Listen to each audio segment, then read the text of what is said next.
Medium grade pencil is रिक्त स्थान grade. Medium grade की पेंसिल कौन से ग्रेड के होते हैं? इसका पहला ऑप्शन एच, दूसरा एच बी, तीसरा ए वन बी, चौथा one of the above.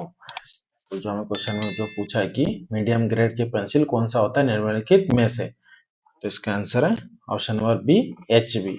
H B grade के जो पेंसिल होते हैं वो मीडियम ग्रेड के होते हैं, जैसे medium hard, very hard, soft, ऐसे जो ग्रेड होते हैं उसके हिसाब से जो एच बी ग्रेड के पेंसिल होते हैं वो मीडियम ग्रेड के होते हैं।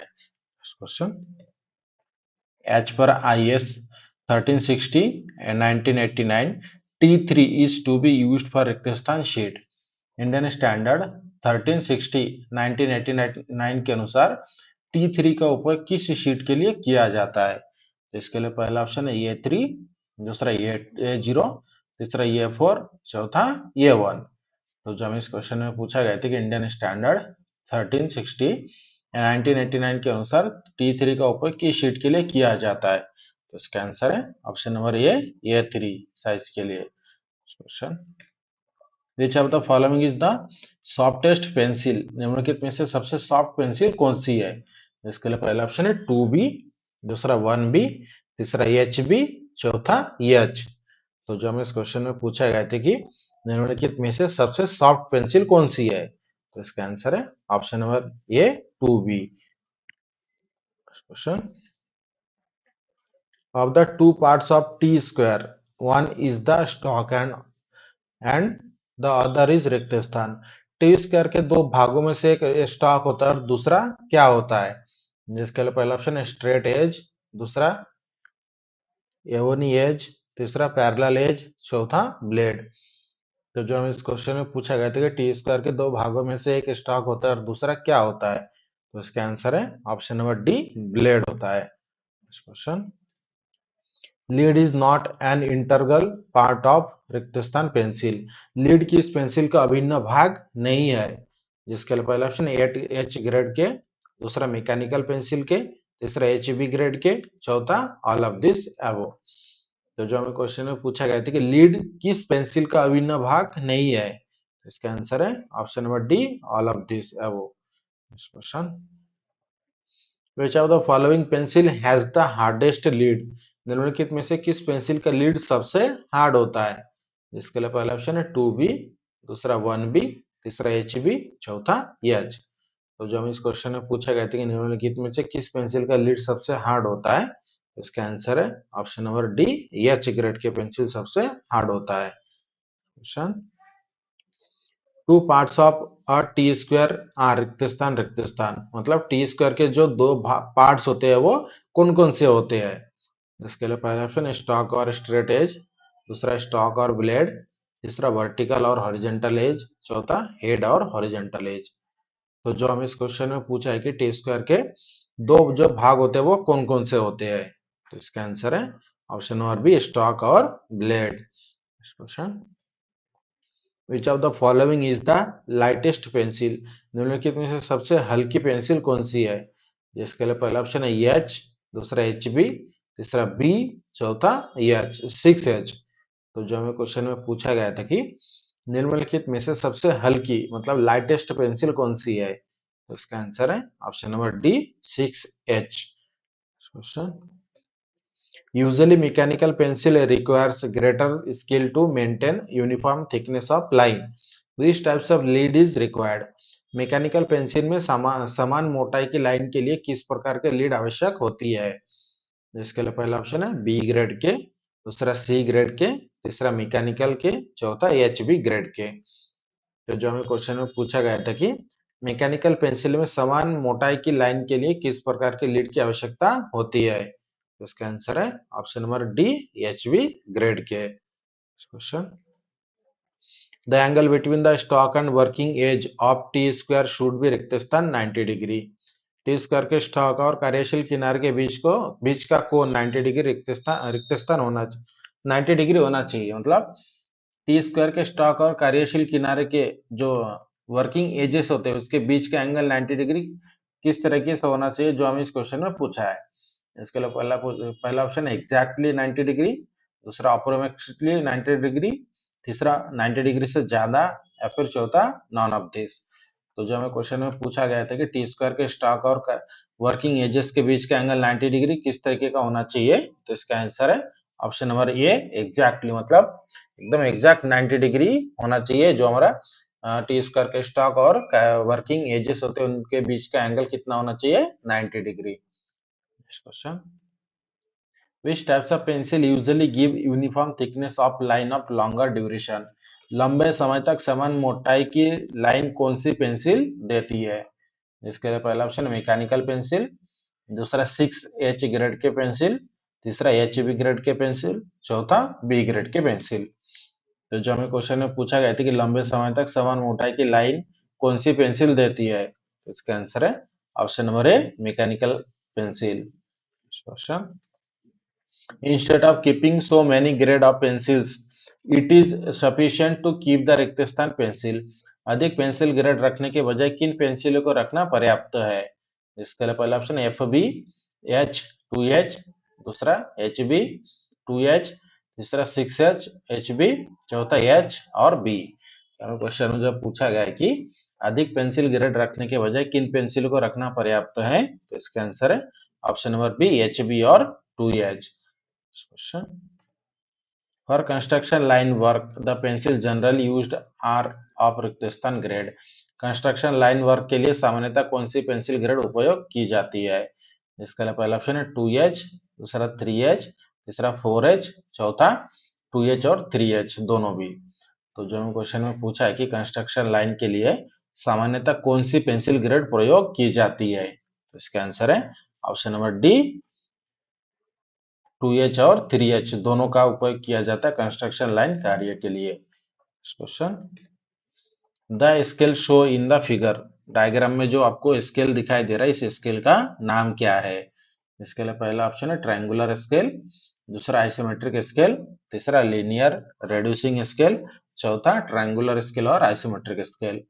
तो जब हमें इस क्वेश्चन में पूछा गया था कि जो इमेज में आपको एक स्केल दिखाया गया है तो इस स्केल का नाम क्या है, तो इसका आंसर है ऑप्शन नंबर ए, ट्रायंगुलर स्केल। ट्रायंगुलर स्केल मतलब यहाँ पर आप देख सकते हो इसका जो शेप है, शेप ट्रायंगुलर आकार में है, जिस आकार की वजह से इसका नाम दिया गया है triangular scale. Question, the third angle projection, the plane of projection is placed. Third angle projection में प्रोजेक्शन प्लेन को कहाँ रखा जाता है? जिसके लिए पहला option between observer and object, मतलब ऑब्जर्वर और ऑब्जेक्ट के बीच, दूसरा बिहाइंड द ऑब्जेक्ट मतलब वस्तु के पीछे, तीसरा बिटवीन ऑब्जेक्ट एंड स्क्रीन मतलब वस्तु और स्क्रीन के बीच, चौथा नो स्पेसिफिक पोजीशन मतलब कोई निश्चित स्थिति नहीं होती है। तो हमें क्वेश्चन में जब पूछा गया था कि थर्ड एंगल प्रोजेक्शन में प्रोजेक्शन प्लेन को कहाँ रखा जाता है, तो इसका आंसर है option number A, between observer and object मतलब ऑब्जर्वर और ऑब्जेक्ट के बीच में। Question, which of the following statements is true about isometric projection? निम्नलिखित में से कौन सा कथन आइसोमेट्रिक प्रोजेक्शन के बारे में सही है? इसके लिए पहला ऑप्शन है all dimensions are true, are to true scale मतलब सभी डायमेंशंस ट्रू स्केल में होते हैं। दूसरा, length are reduce equally along each axis मतलब प्रत्येक एक्सिस पर लंबाई समान रूप से कम होती है। तीसरा, एंगल्स आर मेजर डायरेक्टली मतलब एंगल को सीधे मापे जाते हैं। चौथा, only two view are needed मतलब केवल दो व्यू आवश्यकता होते हैं।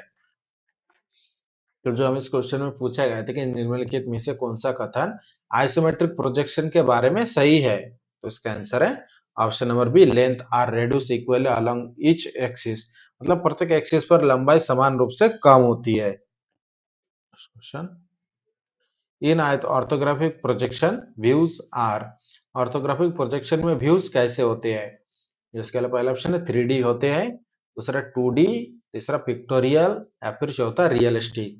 तो हमें क्वेश्चन में जब पूछा गया था कि ऑर्थोग्राफिक प्रोजेक्शन में व्यू कैसे होते हैं, तो इसका आंसर है ऑप्शन नंबर,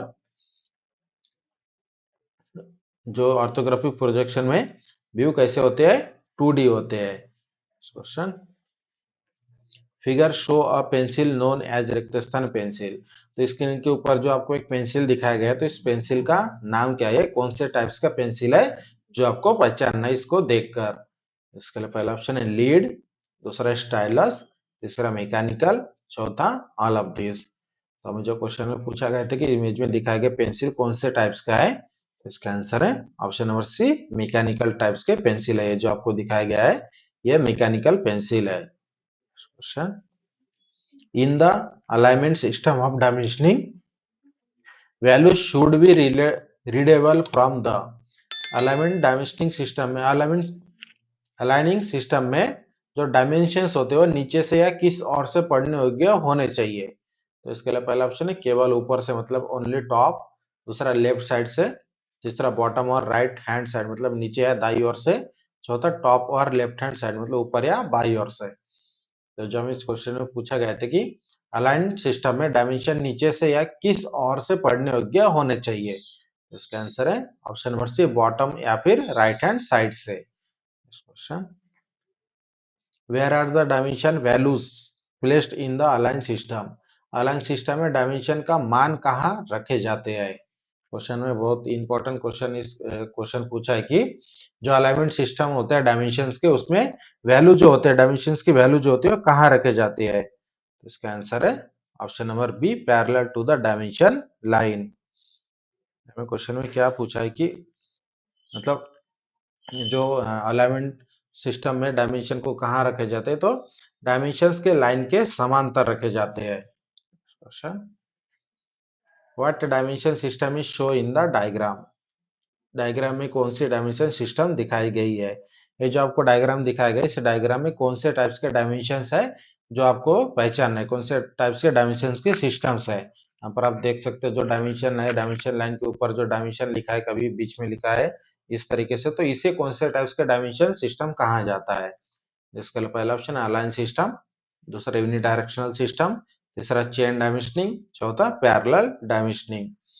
तो जो हम इस क्वेश्चन में पूछा गया था कि डायग्राम में कौन से डायमेंशन सिस्टम दिखाई गई है, तो इसका आंसर है option number B, unidirectional system. ये जो डायमेंशंस की जो पद्धति है, जिस पद्धति से डायमेंशंस को लिखा गया है, वो है हमारा unidirectional system. Question, drop spring bow pencil is mainly used for? Drop spring bow pencil मुख्य रूप से किस लिए उपयोग होती है?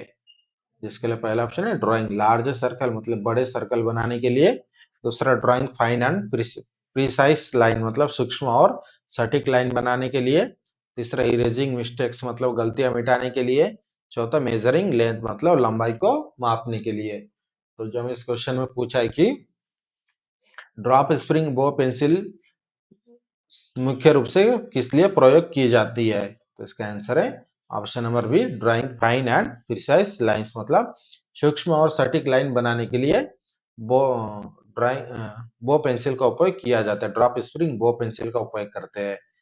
Question, which tool is use to analyse the radius of the compass? Compass के रेडियस को बढ़ाने के लिए कौन से उपकरण का उपयोग किया जाता है? इसके लिए पहला ऑप्शन है लेंथनिंग बार, दूसरा डिवाइडर, तीसरा बो इंस्ट्रूमेंट, चौथा क्लिप। तो जो हमें क्वेश्चन में पूछा गया था कि कंपास के रेडियस को बढ़ाने के लिए कौन से उपकरण का उपयोग किया जाता है, तो इसका आंसर है option number A, lengthening bar. Lengthening bar कैसा होता है, तो आपको डायग्राम के थ्रू वहां पर आप इसे दिखाया है कि जो सही आंसर है हमारा लेंथनिंग बार, तो लेंथनिंग बार ये ऐसे इस तरीके का होता है, यही डायग्राम है लेंथनिंग बार का। Question, which line is used to indicate the center of whole of circle? Hole या सर्कल का सेंटर दिखाने के लिए कौन से लाइन का उपयोग किया जाता है? इसके लिए पहला ऑप्शन है डैश लाइन, दूसरा चेन थिन लाइन, तीसरा थिक कंटिन्यूअस लाइन, चौथा जिगजैग लाइन। तो जो हमें इस क्वेश्चन में पूछा गया था कि होल या सर्कल का सेंटर दिखाने के लिए कौन से लाइन का प्रयोग किया जाता है, इसका आंसर है option number B, chain thin line. Question, which line indicate a symmetry in a drawing? Drawing में सिमेट्री दिखाने के लिए कौन से लाइन का उपयोग किया जाता है? जिसके लिए पहला ऑप्शन है डैश लाइन, दूसरा chain thin double dash line, तीसरा थिक कंटिन्यूअस लाइन, चौथा जिगजैग लाइन।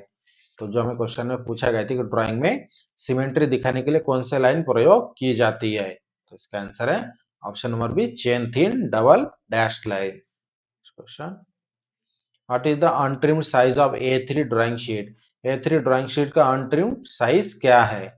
इसके लिए पहला ऑप्शन है 620 इंटू 880 मिलीमीटर, दूसरा 880 इंटू 1230 मिलीमीटर, तीसरा 330 इंटू 450 मिलीमीटर, चौथा 240 इंटू 330 मिलीमीटर।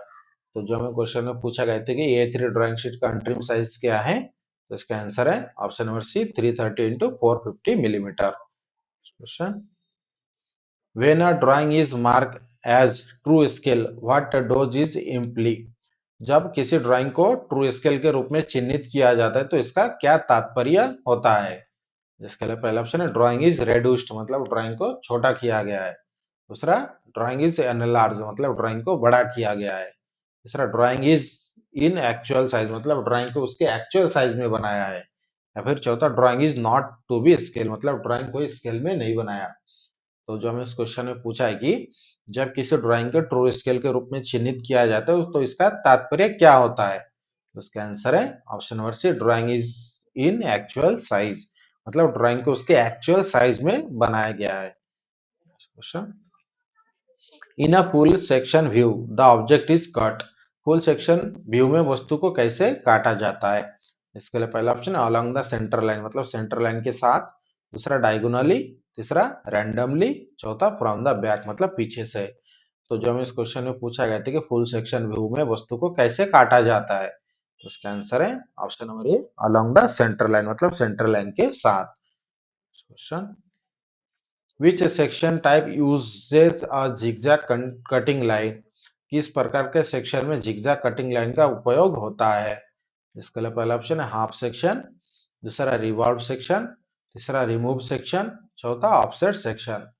तो हमें इस क्वेश्चन में जो पूछा है कि किस प्रकार के सेक्शन में जिगजैग कटिंग लाइन का उपयोग होता है, तो इसका आंसर है option number D offset section.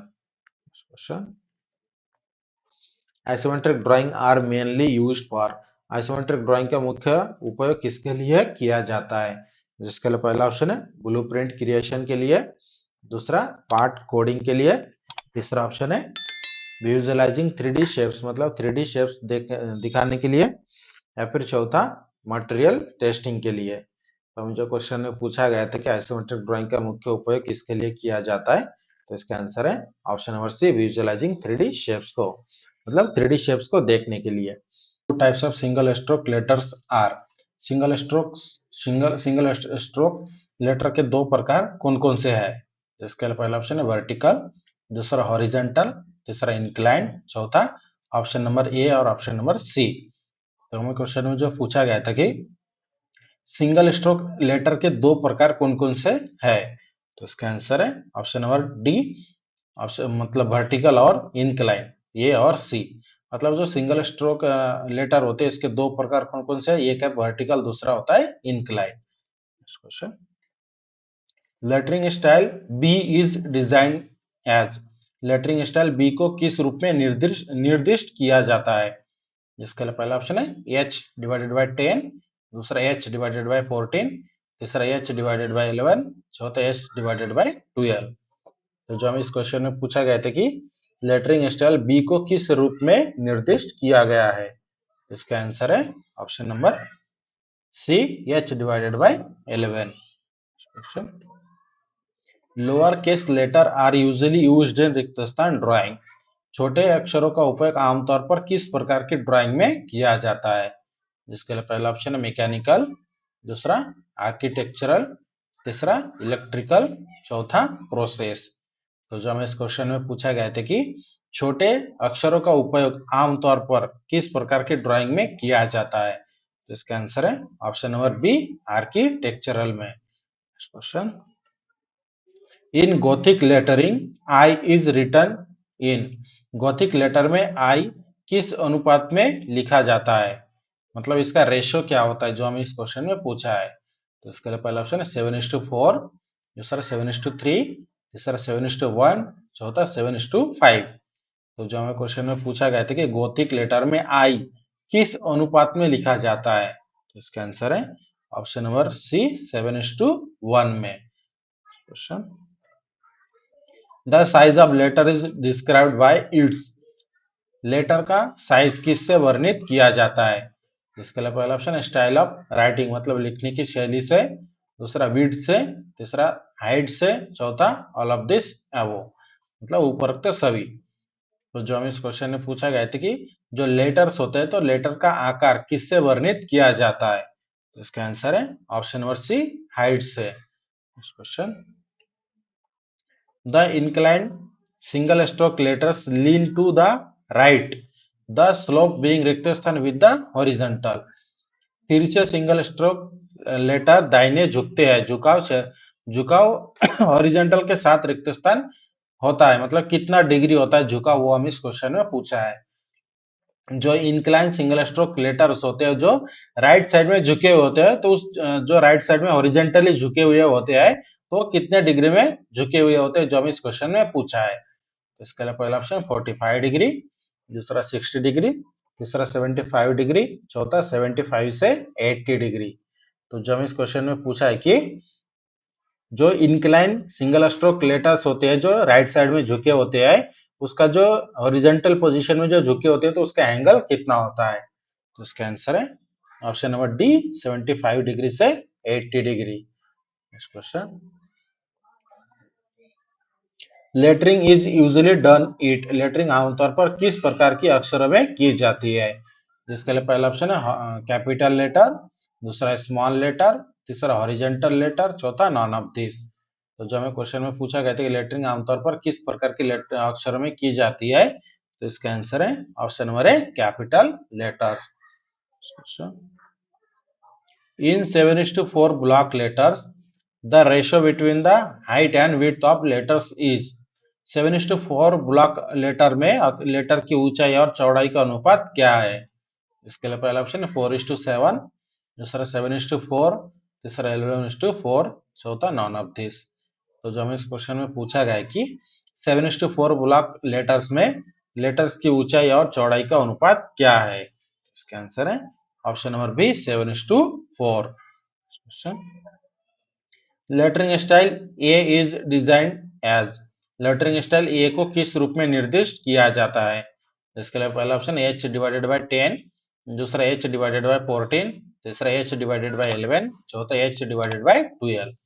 तो जो हमें इस क्वेश्चन में पूछा गया था कि लेटरिंग स्टाइल ए को किस रूप में निर्दिष्ट किया जाता है, तो इसका आंसर है option number B, h/14। Question, the thickness of the line of a letter of 15 millimeter height in a B types letter is, B type की लेटर में 15 मिलीमीटर हाइट के लेटर की लाइन की मोटाई कितनी होती है।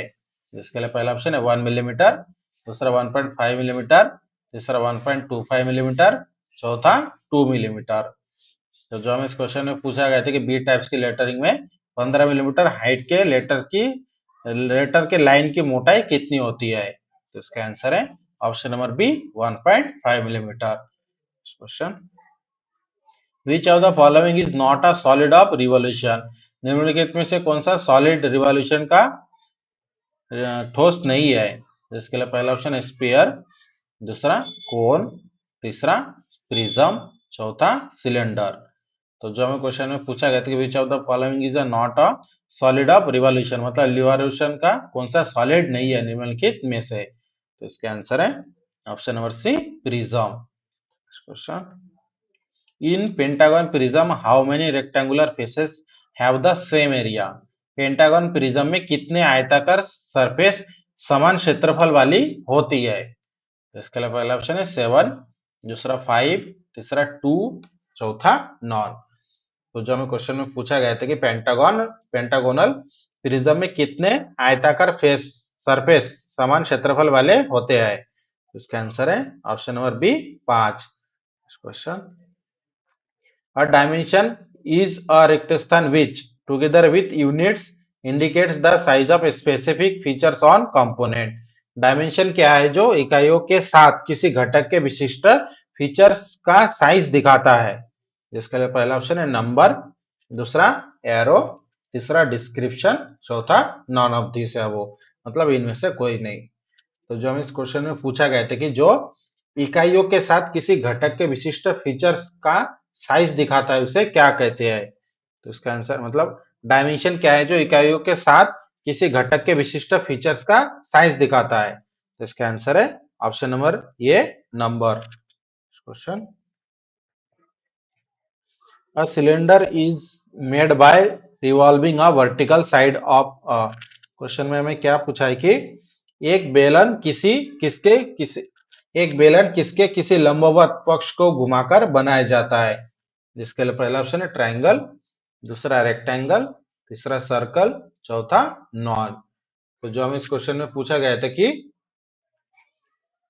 एक बेलन किसके किसी लंबवत पक्ष को घुमाकर बनाया जाता है, तो इसका आंसर है option number B, rectangle. Question, after giving a note such a all dimension in millimeter unless otherwise stated the unit millimeter is written with, यह नोट देने के बाद मिलीमीटर किसके साथ लिखा जाता है? All dimension are in millimetre. तो जिसके लिए पहला ऑप्शन है विद इन इंपॉर्टेंट डायमेंशंस, मतलब इंपॉर्टेंट डायमेंशंस के साथ, दूसरा अल्टरनेट डायमेंशंस के साथ, तीसरा साइज और लोकेशन के साथ, चौथा नॉट विथ एनी डायमेंशन, मतलब कोई भी डायमेंशन के साथ नहीं।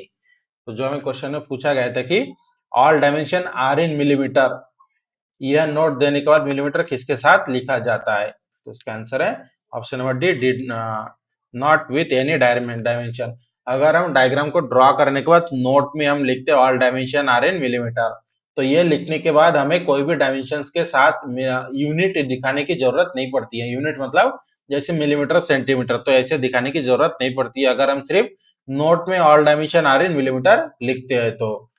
Question, which types of line is part of a dimension, dimension का हिस्सा कौन सा लाइन होती है?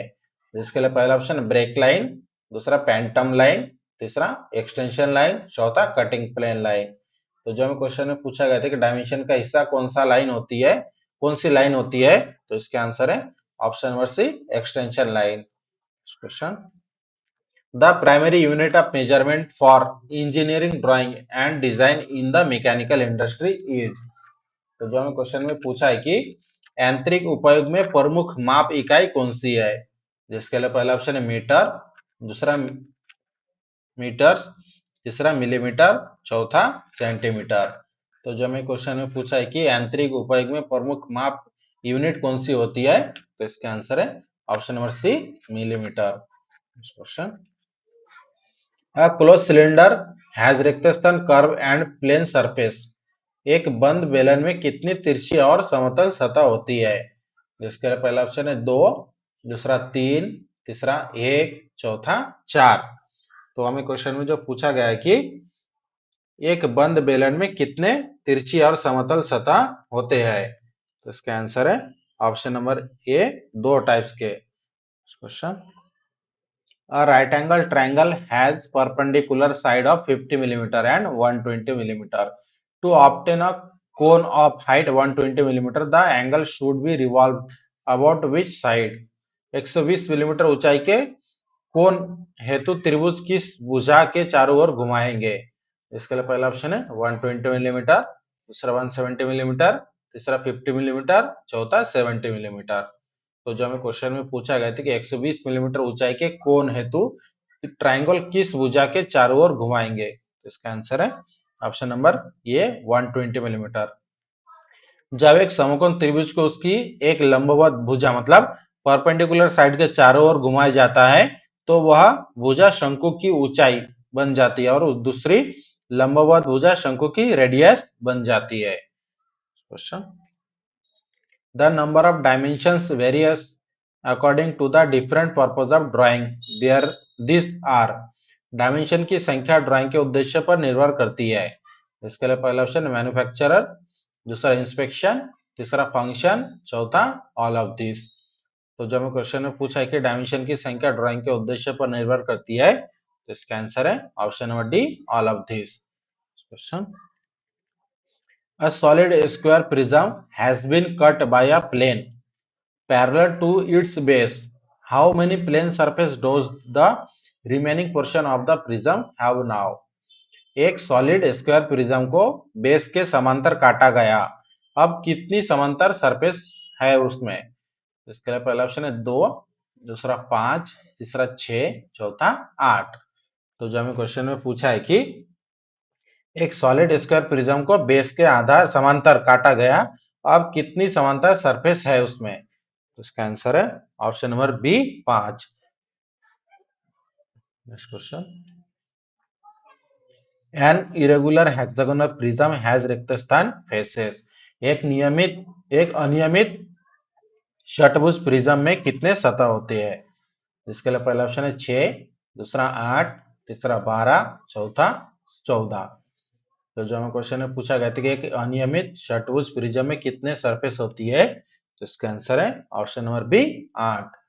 Question, a note such a equipped spaced on a drawing is also a types of equipped spaced note किस प्रकार की डायमेंशनिंग है? जिसके लिए पहला ऑप्शन है ऑक्सिलरी, दूसरा लोकेशन, तीसरा साइज, चौथा नॉन। तो जो हमें क्वेश्चन में पूछा गया था कि इक्विप स्पेस्ड नोट किस प्रकार के डायमेंशनिंग है, तो इसका आंसर है option number B location. Question, in the frustum of a square pyramid the inclined faces a have a shape of square pyramid के फ्रस्टम में इंक्लाइन सरफेस का आकार क्या है? इसके लिए पहला ऑप्शन है स्केलन, दूसरा आइसोस्केल, तीसरा राइट एंगल, चौथा ऑब्टूस एंगल। तो जो हमें क्वेश्चन में पूछा गया है कि स्क्वायर पिरामिड के फ्रस्टम में जो इंक्लाइन सरफेस का आकार क्या है, उसका आंसर है ऑप्शन नंबर बी आइसोस्केल। Question, as far as possible dimension should be given in one unit preferably in dimensions प्राथमिक रूप से किस यूनिट में होनी चाहिए? जिसके लिए पहला ऑप्शन है मिलीमीटर, दूसरा मीटर और मिलीमीटर, तीसरा सेंटीमीटर और मिलीमीटर, चौथा मीटर, सेंटीमीटर और मिलीमीटर। तो जो हमें क्वेश्चन में पूछा है कि डायमेंशंस प्राथमिक रूप से किस यूनिट में होनी चाहिए, तो इसके आंसर है ऑप्शन नंबर ए मिलीमीटर में। Question. This is a line terminating in arrowhead, indicating the direction and extent of a dimension. यह लाइन जो एरो होते हैं, एरो पर समाप्त होती है और डायमेंशन दिखाती है, वो क्या हो, कौन सी लाइन होती है? जिसके लिए पहला ऑप्शन है डायमेंशन लाइन, दूसरा एक्सटेंशन लाइन, तीसरा एरोहेड लाइन, चौथा सेंटर लाइन।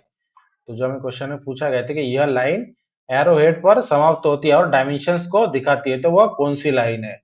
तो इसका आंसर है option number A dimension line. Question, a right circular cone is generated by revolving a rectangular triangle about one of its perpendicular side. समकोणीय शंकु किस triangle से बनता है? जिसके लिए पहला ऑप्शन है स्केलन, दूसरा आइसोस्केल, तीसरा राइट एंगल, चौथा ऑब्टूस एंगल। तो जो हमें क्वेश्चन में पूछा गया था कि राइट एंगल जो समकोणीय शंकु किस ट्रायंगल से बनता है, तो इसका आंसर है option number C right angle से। क्वेश्चन, देयर आर बेसिकली रिक्त स्थान types of dimensions generally found on technical drawing. Dimensions के मूलतः कितने प्रकार होते हैं? इसके लिए पहला ऑप्शन है 1, दूसरा 3, तीसरा 4, चौथा 2। तो हमें क्वेश्चन में जो पूछा गया था कि डायमेंशंस के मूलतः कितने प्रकार होते हैं, तो इसका आंसर है ऑप्शन नंबर डी 2 प्रकार के होते हैं, एक अलाइन सिस्टम, दूसरा unidirectional system. Question, this is a thin solid line directing attention to a node or dimension and starting with a arrowhead or dot. यह पतली लाइन नोट या डायमेंशन की ओर संकेत करती है, वह कौन सी लाइन है? जिसके लिए पहला ऑप्शन है डायमेंशन लाइन, दूसरा एक्सटेंशन लाइन, तीसरा लीडर लाइन, चौथा स्पेसिफिकेशन। तो जो हमें क्वेश्चन में पूछा है कि यह पतली लाइन नोट या डायमेंशंस की ओर संकेत करती है, तो वह कौन सी लाइन है? इसका आंसर है option number C leader line. Question, a prism always has its axis perpendicular to the base when it is called a। जब प्रिज्म की एक्सिस बेस पर लंबवत होती है, तो उसे क्या कहते हैं? इसके लिए पहला ऑप्शन ऑब्लिक प्रिज्म, दूसरा राइट प्रिज्म, तीसरा रेगुलर प्रिज्म, चौथा इरेगुलर प्रिज्म। तो हमें क्वेश्चन में जो पूछा गया था कि जब प्रिज्म की एक्सिस बेस पर लंबवत होती है, तो उसे क्या कहते हैं? तो इसका आंसर है option number B right prism. Engineering drawing often use simplified form of detail like screw thread, these are called। आज के क्लास में हम ज्यादा कन्वेंशन, उसके बाद जो ऑर्थोग्राफिक, एसोमेट्रिक, उसके बाद प्लेन्स वगैरह होते हैं, उसके बाद शॉर्ट फॉर्म जो होते हैं, तो इसी तरह के इंपॉर्टेंस जो क्वेश्चंस होते हैं इसके रिलेटेड आज पूरे हम चर्चा करेंगे ज्यादातर। तो पहले जो क्वेश्चन था, इस क्वेश्चन में जो पूछा है कि इंजीनियरिंग ड्राइंग में स्क्रू थ्रेड जैसे विवरण को सरल रूप में दिखाया जाता है, इन्हें क्या कहते हैं? मतलब इंजीनियरिंग ड्राइंग में जो स्क्रू थ्रेड्स वगैरह होते हैं, उनके जो डिटेल से दर्शाए जाते हैं, तो किसके सहायता से दर्शाते हैं? तो जो जिसके सहायता से दर्शाए जाते हैं उसे क्या कहा जाता है? तो उसके लिए पहला ऑप्शन है कन्वेंशन, दूसरा एब्रे एब्रिवेशन, तीसरा सिंबल्स, चौथा स्टैंडर्ड। जो हमें क्वेश्चन में पूछा गया था कि इंजीनियरिंग ड्राइंग में स्क्रू थ्रेड जैसे विवरणों को सरल रूप में दिखाया जाता है, इसे क्या कहते हैं? तो इसका आंसर है ऑप्शन नंबर है कन्वेंशंस। कन्वेंशंस की सहायता से ही हम इंजीनियरिंग ड्राइंग में बहुत सारे चीज कन्वेंशंस के सहायता से दिखाते, जो हमारा जो स्टैंडर्ड या फिर इंटरनेशनली भी उसे समझा जाता है। फॉर एग्जाम्पल के लिए अगर इंजीनियरिंग ड्राइंग में ग्लास दिखाना है, तो ग्लास का एक कन्वेंशन होता है जिसके सहायता से उसे दर्शाया जाता है, और ऑल ओवर वर्ल्ड में उससे पहचाना भी जाता है कि ये ग्लास का ही कन्वेंशन है। उसी तरह से इंजीनियरिंग ड्राइंग में बहुत सारी चीजों को कन्वेंशन के सहायता से दिखाया जाता है। Question, conventional representation and symbol used in engineering drawing are रिक्त स्थान रिकॉग्नाइज्ड। इंजीनियरिंग ड्राइंग में प्रयुक्त परंपरागत निरूपण एवं प्रतीक रिक्त स्थान रूप से मान्य होते हैं, जिसके लिए पहला ऑप्शन इंटरनेशनली, दूसरा यूरोप, तीसरा एशिया, चौथा इंडिविजुअली। तो जैसे मैंने इसके पहले के क्वेश्चन में भी आपको समझा कर बताया था कि जो कन्वेंशनल्स होते हैं, तो कन्वेंशनल्स वो इंटरनेशनली या फिर यूरोप, एशिया, इंडिविजुअली किसके द्वारा ये माननीकृत होते हैं, जो इस क्वेश्चन में पूछा गया है। तो इसका आंसर है ऑप्शन नंबर ये इंटरनेशनली। जो इंजीनियरिंग ड्राइंग में जो कन्वेंशंस यूज किया जाता है वो स्टैंडर्ड होते हैं और पूरा इंटरनेशनली उसे एक्सेप्ट किया गया है, जो हम इंजीनियरिंग ड्राइंग में कन्वेंशंस यूज करते हैं। Question, use of standard conventions help in making sketches and drawing रिक्त स्थान। मानक परंपराओं का उपयोग स्केच और ड्राइंग बनाने में रिक्त स्थान सहायता करता है, जिसके लिए पहला ऑप्शन है फास्टर मतलब तेज, दूसरा चीपली मतलब सस्ते में, तीसरा क्लियर मतलब स्पष्ट, और चौथा ऑल ऑफ दिस। तो जो हमें क्वेश्चन में पूछा गया था कि स्टैंडर्ड कन्वेंशंस का उपयोग स्केच और ड्राइंग बनाने में रिक्त स्थान सहायता करता है, तो इसका आंसर है option number D all of this. मतलब फास्ट भी बना सकते हैं और सस्ते में भी और क्लियर भी बना सकते हैं स्टैंडर्ड कन्वेंशंस का उपयोग करके। Question, standard conventions are used as a रिक्त स्थान form of drawing of frequently used detail. अधिक उपयोग होने वाले विवरणों के लिए स्टैंडर्ड मतलब कन्वेंशंस रिक्त स्थान रूप में प्रयोग की जाती है, जिसके लिए पहला ऑप्शन शॉर्ट हैंड, दूसरा एक्स्ट्रा ऑर्डिनरी, तीसरा ज्योमेट्री, चौथा नॉन। तो जो हमें क्वेश्चन में पूछा गया था कि अधिक उपयोग होने वाले विवरणों के लिए स्टैंडर्ड कन्वेंशन रिक्त स्थान रूप में प्रयोग की जाती है, तो इसका आंसर है option number A short hand. Question, abbreviation and symbol are used in drawing to रिक्त स्थान। ड्राइंग में संक्षेप और सिंबल का उपयोग रिक्त स्थान के लिए किया जाता है, जिसके लिए पहला ऑप्शन है सेव स्पेस मतलब स्थान बचाने के लिए, दूसरा सेव टाइम मतलब समय बचाने के लिए, चौथा मेंटेन क्लियरिटी एंड यूनिफॉर्मिटी मतलब स्पष्टता व एक रूपता बनाए रखने के लिए। तो जो क्वेश्चन में पूछा गया था कि ड्राइंग में संक्षेप और सिंबल का उपयोग रिक्त स्थान के लिए किया जाता है, तो इसका आंसर है option number D all ABC. मतलब स्थान बचाने के लिए, समय बचाने के लिए और स्पष्टता व एक रूपता बनाए रखने के लिए ड्राइंग में संक्षेप और सिंबल का उपयोग किया जाता है। Question, the terms S W G indicate रिक्त स्थान। एस डब्ल्यू जी रिक्त स्थान को दर्शाता है। एस डब्ल्यू जी क्या दर्शाता है, जो हमें इस क्वेश्चन में पूछा है? तो इसके लिए पहला ऑप्शन है थिकनेस ऑफ मेटालिक शीट मतलब धातु शीट की मोटाई, दूसरा थिकनेस ऑफ मेटल प्लेट मतलब प्लेट की मोटाई, तीसरा साइज ऑफ शीट मतलब शीट का आकार, और चौथा थिकनेस ऑफ ग्लास मतलब ग्लास की मोटाई। तो जो क्वेश्चन में पूछा गया था कि एस डब्ल्यू जी शब्द रिक्त स्थान को दर्शाता है, तो इसका आंसर है ऑप्शन नंबर ये thickness of metallic sheet. S W G मतलब क्या होता है? स्टैंडर्ड वायर गेज, और स्टैंडर्ड वायर गेज का दूसरा नाम भी होता है इंपीरियल शीट गेज। मतलब ये क्या करता है, जिसके सहायता से हम मेटल जो शीट आते हैं जिसे चादर बोला जाता है, तो उसके थिकनेस को चेक करते हैं जो स्टैंडर्ड एस डब्ल्यू जी के सहायता से। तो एस डब्ल्यू जी मतलब होता है स्टैंडर्ड वायर गेज, और इसका दूसरा नाम होता है इंपीरियल शीट गेज। जो इंपीरियल शीट गेज होता है उसके सहायता से ही आपको ये पता चलता है कि थिकनेस ऑफ मेटेलिक शीट, तो इंपीरियल शीट गेज के सहायता से जो मेटेलिक शीट होती है उसका थिकनेस चेक किया जाता है। क्वेश्चन, M20 इंडिकेट रिक्त स्थान। M20 क्या दर्शाता है? जिसके लिए पहला ऑप्शन है लेंथ ऑफ 20 मीटर्स, मतलब 20 मीटर लंबाई। दूसरा लेंथ ऑफ 20 मिलीमीटर, मतलब 20 मिलीमीटर लंबाई। तीसरा metric thread of 20 millimetre outside diameter, मतलब 20 मिलीमीटर आउटसाइड डायमीटर वाला मेट्रिक थ्रेड। और चौथा नॉन ऑफ दिस।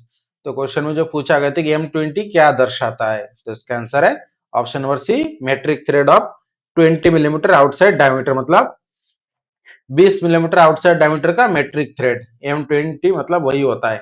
M मतलब होता है मेट्रिक, और T मतलब 20 मतलब जो उसका थ्रेड का साइज होता है, आउटसाइड का थ्रेड का size. Question, symbol phi, symbol phi indicate रिक्त स्थान। तो ये जो फाई का आपको सिंबल दिखाया गया है, तो ये सिंबल किसे दर्शाता है?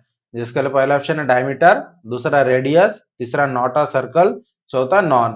तो जो हमें क्वेश्चन में पूछा गया था कि जो फाई का जो सिंबल दिखाया गया है, तो ये सिंबल क्या दर्शाता है? तो इसका आंसर है ऑप्शन नंबर ए, डायमीटर। कभी भी हम टेक्निकली जब हम डायमीटर लिखते हैं किसी वस्तु का, तो डायमीटर के सामने सबसे पहले ये फाई का सिंबल हम रखते हैं, जिससे हमें पता चलता है कि ये कोई राउंड वाला वस्तु है जिसके लिए जिसका डायमीटर हम लिख रहे हैं। Question, in third angle projection the object is placed in. Third angle projection में वस्तु कहाँ स्थित होती है?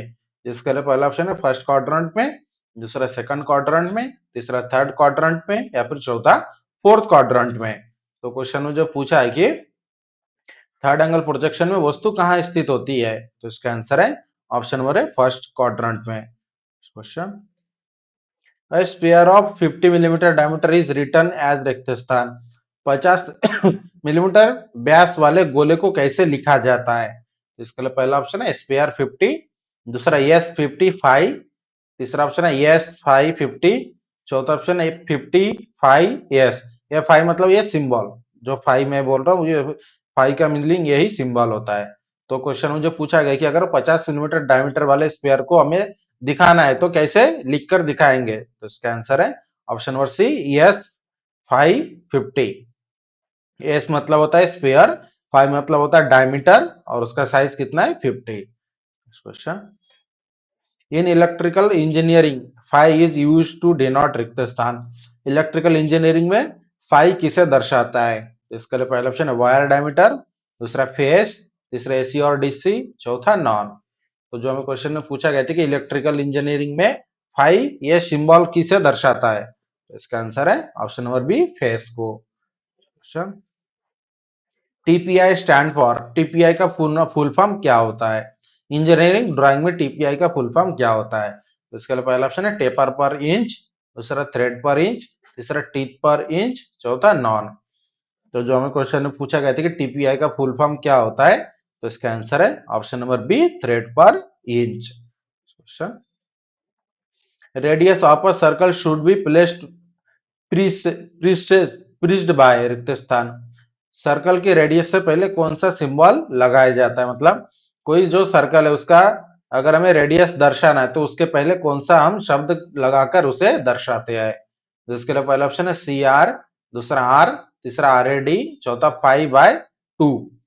तो जो क्वेश्चन में पूछा गया था कि सर्कल के रेडियस से पहले कौन सा सिंबल लगाया जाता है, तो इसका आंसर है ऑप्शन नंबर बी, आर लगाया जाता है। कभी भी रेडियस अगर हमें दर्शाना है, तो आर के सहायता से हम दर्शाते हैं। Question, which projection system is generally used in India. Bharat में सामान्यतः कौन सी प्रोजेक्शन सिस्टम प्रयोग की जाती है? जिसके लिए पहला ऑप्शन है फर्स्ट एंगल प्रोजेक्शन, दूसरा थर्ड एंगल प्रोजेक्शन, तीसरा सेकंड एंगल प्रोजेक्शन, चौथा फोर्थ एंगल प्रोजेक्शन। तो जो क्वेश्चन में पूछा गया था कि भारत में सामान्यतः कौन सी प्रोजेक्शन सिस्टम प्रयोग की जाती है, तो इसका आंसर है ऑप्शन नंबर है first angle projection. Question, for a square the symbol used is रिक्त स्थान। स्क्वायर के लिए कौन सा सिंबल प्रयोग की जाती है? कोई स्क्वायर वस्तु का अगर हमें दर्शाना है, तो उस समय कौन सा सिंबल के सहायता से दर्शाते हैं? इसके लिए पहला ऑप्शन है यस, दूसरा स्क्वायर का सिंबल है, तीसरा स्क्वायर प्रीसीडिंग इन डायमेंशन, मतलब डायमेंशन से पहले स्क्वायर दर्शाया जाता है, या फिर चौथा रेक्टेंगुलर ब्लॉक। तो क्वेश्चन में जो पूछा गया कि स्क्वायर के लिए कौन सा सिंबल प्रयोग किया जाता है, तो इसका आंसर है option number C, square. Dimension, अगर मान लीजिए कोई चौकोन वस्तु का डायमेंशन 50 है, तो 50 लिखने के पहले सबसे पहले आपको इस तरीके का स्क्वायर का एक सिंबल दिखाना पड़ता है। उसके बाद 50 लिखते हैं ताकि हमें पता चलता है कि जो वस्तु का डायमेंशन यहाँ पर लिखा गया है उस वस्तु का आकार कैसा है, स्क्वायर है। Conventional representation show in the figure is used for. चित्र में दिखाया गया कन्वेंशन किसके लिए उपयोग होता है? ये जो आपको डायग्राम में जो कन्वेंशंस आप देख सकते हो कन्वेंशनल, तो ये कन्वेंशंस किसके लिए उपयोग किया जाता है? जिसके लिए पहला ऑप्शन है स्टील, कास्ट आयरन, दूसरा जिंक, टिन, तीसरा वुड मतलब लकड़ी, चौथा ग्लास। तो जो हमें क्वेश्चन में पूछा है कि इंजीनियरिंग ड्राइंग में जो ये कन्वेंशंस आप देख रहे हो, इस कन्वेंशंस का उपयोग किसे दर्शाने के लिए किया जाता है? तो इसका आंसर है ऑप्शन नंबर सी, वुड मतलब लकड़ी को दर्शाने के लिए इस कन्वेंशंस का उपयोग किया जाता है इंजीनियरिंग ड्राइंग में। Question, which of the following convention is used to represent water, oil, petrol, etc? निम्नलिखित में से कौन सा कन्वेंशन पानी, तेल, पेट्रोल आदि को दर्शाता है? इंजीनियरिंग ड्राइंग में कोई लिक्विड वस्तु को दर्शाना है, फॉर एग्जांपल के लिए पानी, ऑयल या फिर पेट्रोल, तो निम्नलिखित में से कौन से कन्वेंशन का उपयोग करके हम उस लिक्विड वस्तु को दर्शाएंगे? जिसके लिए यहाँ पर आप चार ऑप्शन देख सकते हो, जो चार कन्वेंशन है इसमें से आपको पहचानना है। तो जो हमें इस क्वेश्चन में पूछा है कि निम्नलिखित में से कौन सा कन्वेंशन पानी, तेल और पेट्रोल आदि को दर्शाने के लिए उपयोग करते हैं? तो इसका आंसर है ऑप्शन नंबर सी। ये जो कन्वेंशन आपको दिखाया गया है, इस कन्वेंशन का उपयोग हम किसी भी लिक्विड वस्तु को इंजीनियरिंग ड्राइंग में दर्शाने के लिए करते हैं, चाहे उसमें पानी रहे, ऑयल रहे या फिर पेट्रोल रहे। Question, what is the name of the material conventionally represented in the figure? चित्र में कन्वेंशनल रूप से कौन सी मटेरियल दर्शाई गई है? मतलब अगर मान लीजिए इंजीनियरिंग ड्राइंग में ये सिंबल्स, ये कन्वेंशंस आपको दिखाया गया है, तो इसका इस कन्वेंशंस का मीनिंग क्या होता है, कौन से मटेरियल को दर्शाने के लिए इस टाइप्स का इस कन्वेंशंस का उपयोग किया जाता है? जिसके लिए पहला ऑप्शन है लीड और जिंक, दूसरा ब्रिक्स एंड ब्रिक्स मैशनरी मतलब ईट व ईट चिनाई, तीसरा है स्टील एंड कास्ट आयरन, चौथा पोर्सलिन एंड स्टोनवेयर। तो हमें क्वेश्चन में जो पूछा गया था कि चित्र में जो कन्वेंशंस दिखाया गया है, तो इस कन्वेंशंस का उपयोग हम कौन से मटेरियल को दर्शाने के लिए करते हैं? तो इसका आंसर है ऑप्शन नंबर ए, लीड और जिंक मतलब शीशा और जिंक को दर्शाने के लिए इस कन्वेंशंस का उपयोग हम करते हैं इंजीनियरिंग ड्राइंग में। Question, hatching patterns are used to indicate materials. Identify the material show in the figure.